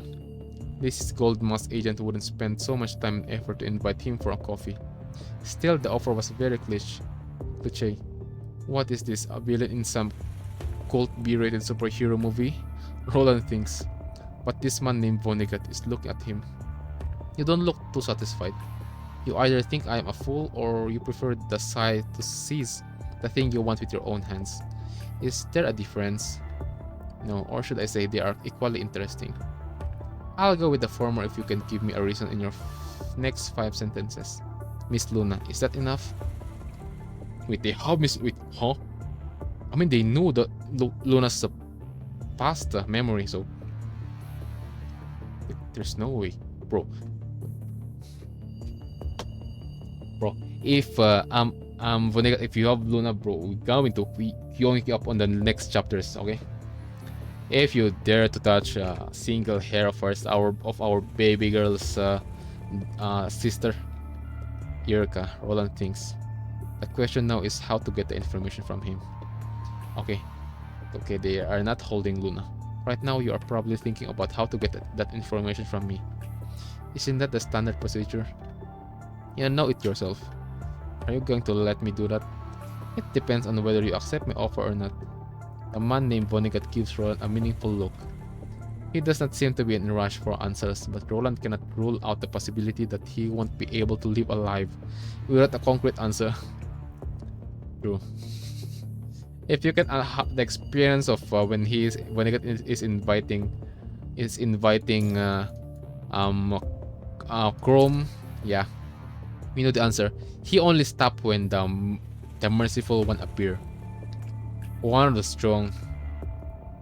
Roland is pretty sure that if they want to keep him here, they are most likely able to. That Cinderella girl's power alone shocks him. Roland has never thought the power of Ascendants can be used in that way. Think about it. I know what you want, what you are pursuing, even though I may not agree with you. But I will help you find it. Find is probably not a good, but one day you will get to see it. As long as you provide reasonable assistance to what I want to do. Of course, I promise I will put your talent to good use. Really? My former colleague might have different opinion. Nobody can express this himself, so I'll do this on his behalf. What do you think, Mr. Vonnegut? He's gone silent. This is good. As long as... What do you think of this former colleague of yours? Damn it, he throws the question back. Oh shit. He slapped you back with your question.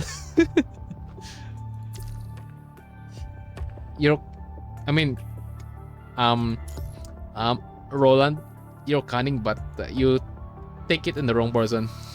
Again, he have a vibe of... Vonnegut have the vibe of an instructor, right? That's what a commander just said on the chapter 5 normal. It's understandable. Gabriel Roland has no comment for him ever since the Polyfish incident. He only brought him up to make the guy in front embarrassed.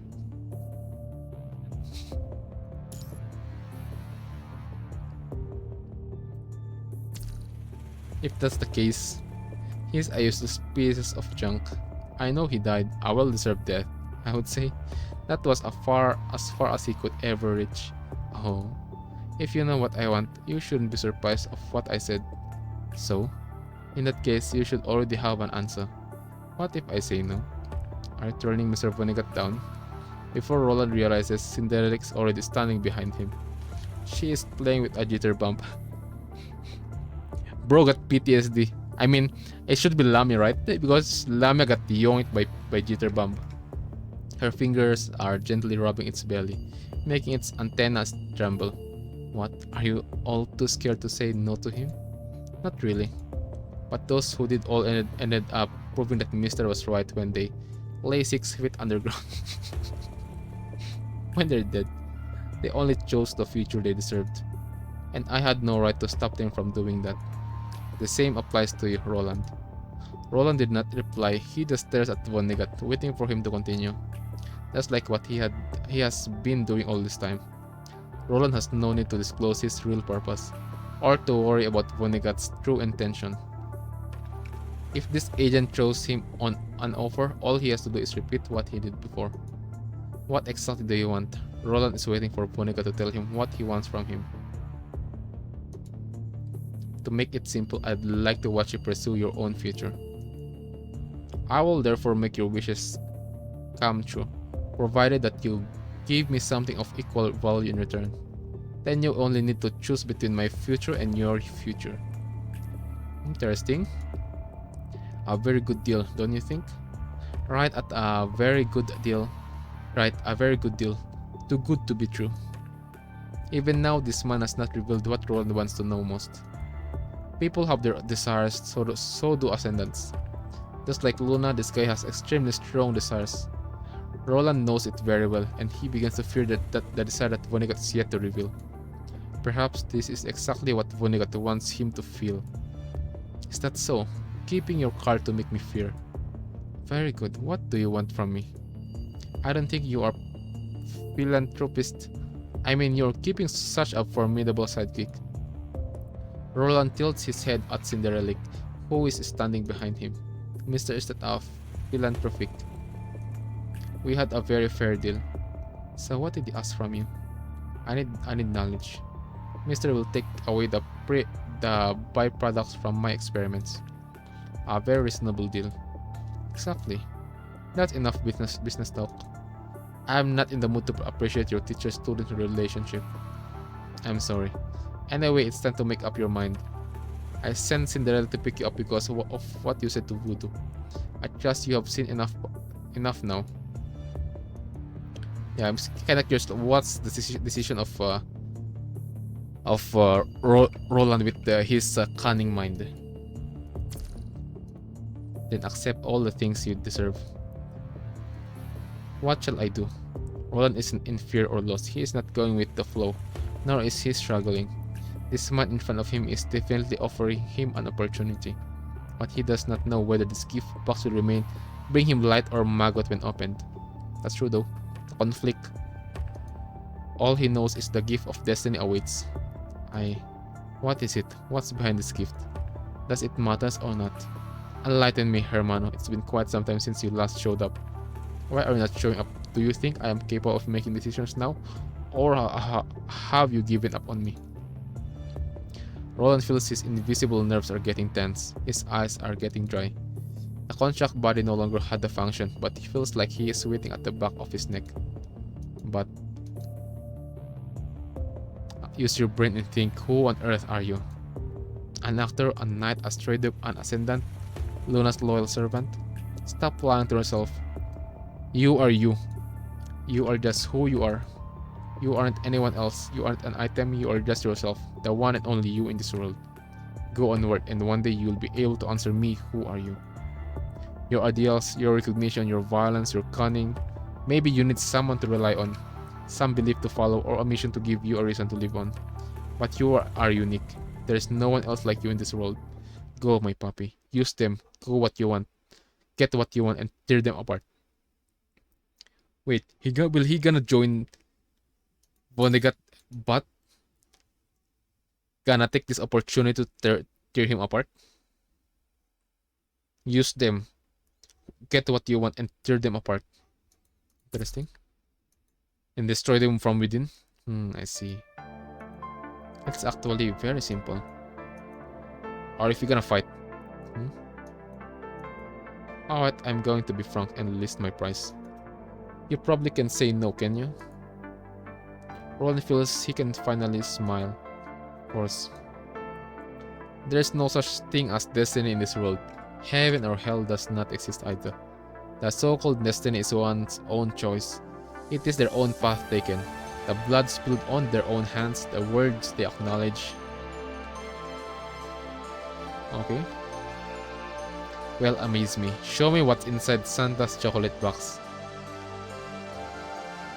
They're not showing his eyes.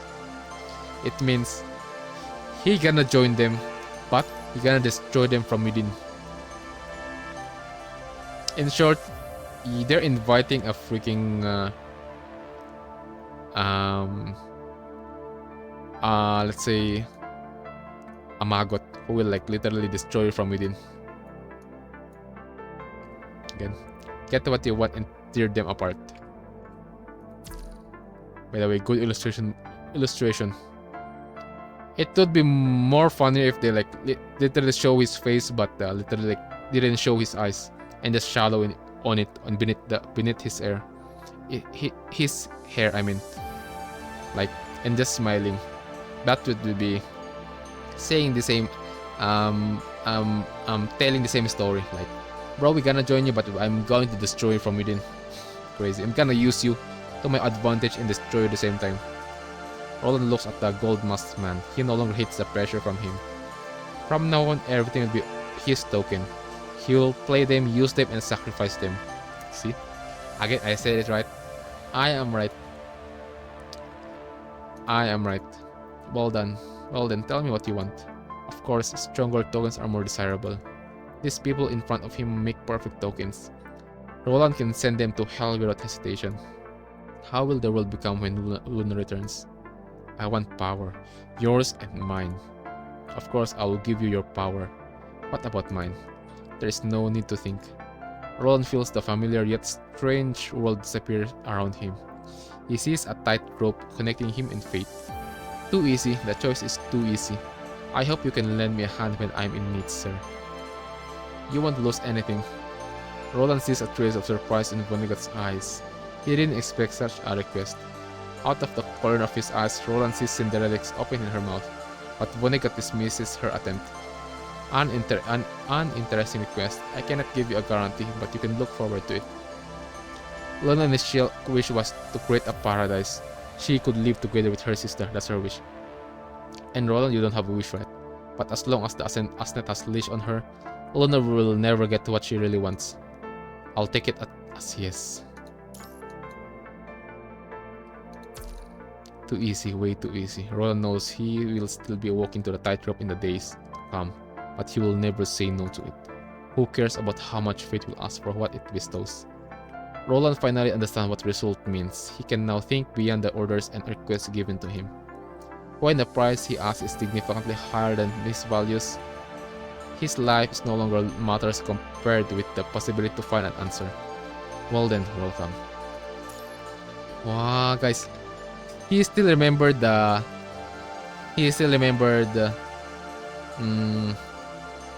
wish of Luna. Again, okay. We'll give Roland back his title. His brother title, okay? Let's see though if he will gonna still retain it or he will go and destroy it. Luna's initial wish was to create a paradise she could live together with her sister, but as long as the Asnet has a leash on her, Luna will never get what she really wants. Will he gonna take this opportunity to destroy the leash from within via Vonnegut, or gonna take that leash and put it to himself and let Luna take her wish, make her wish come true without a leash, without the Asnet wish, Ascension Network leash. With an everlasting indecipherable look, the man named Vonnegut reaches out the hand.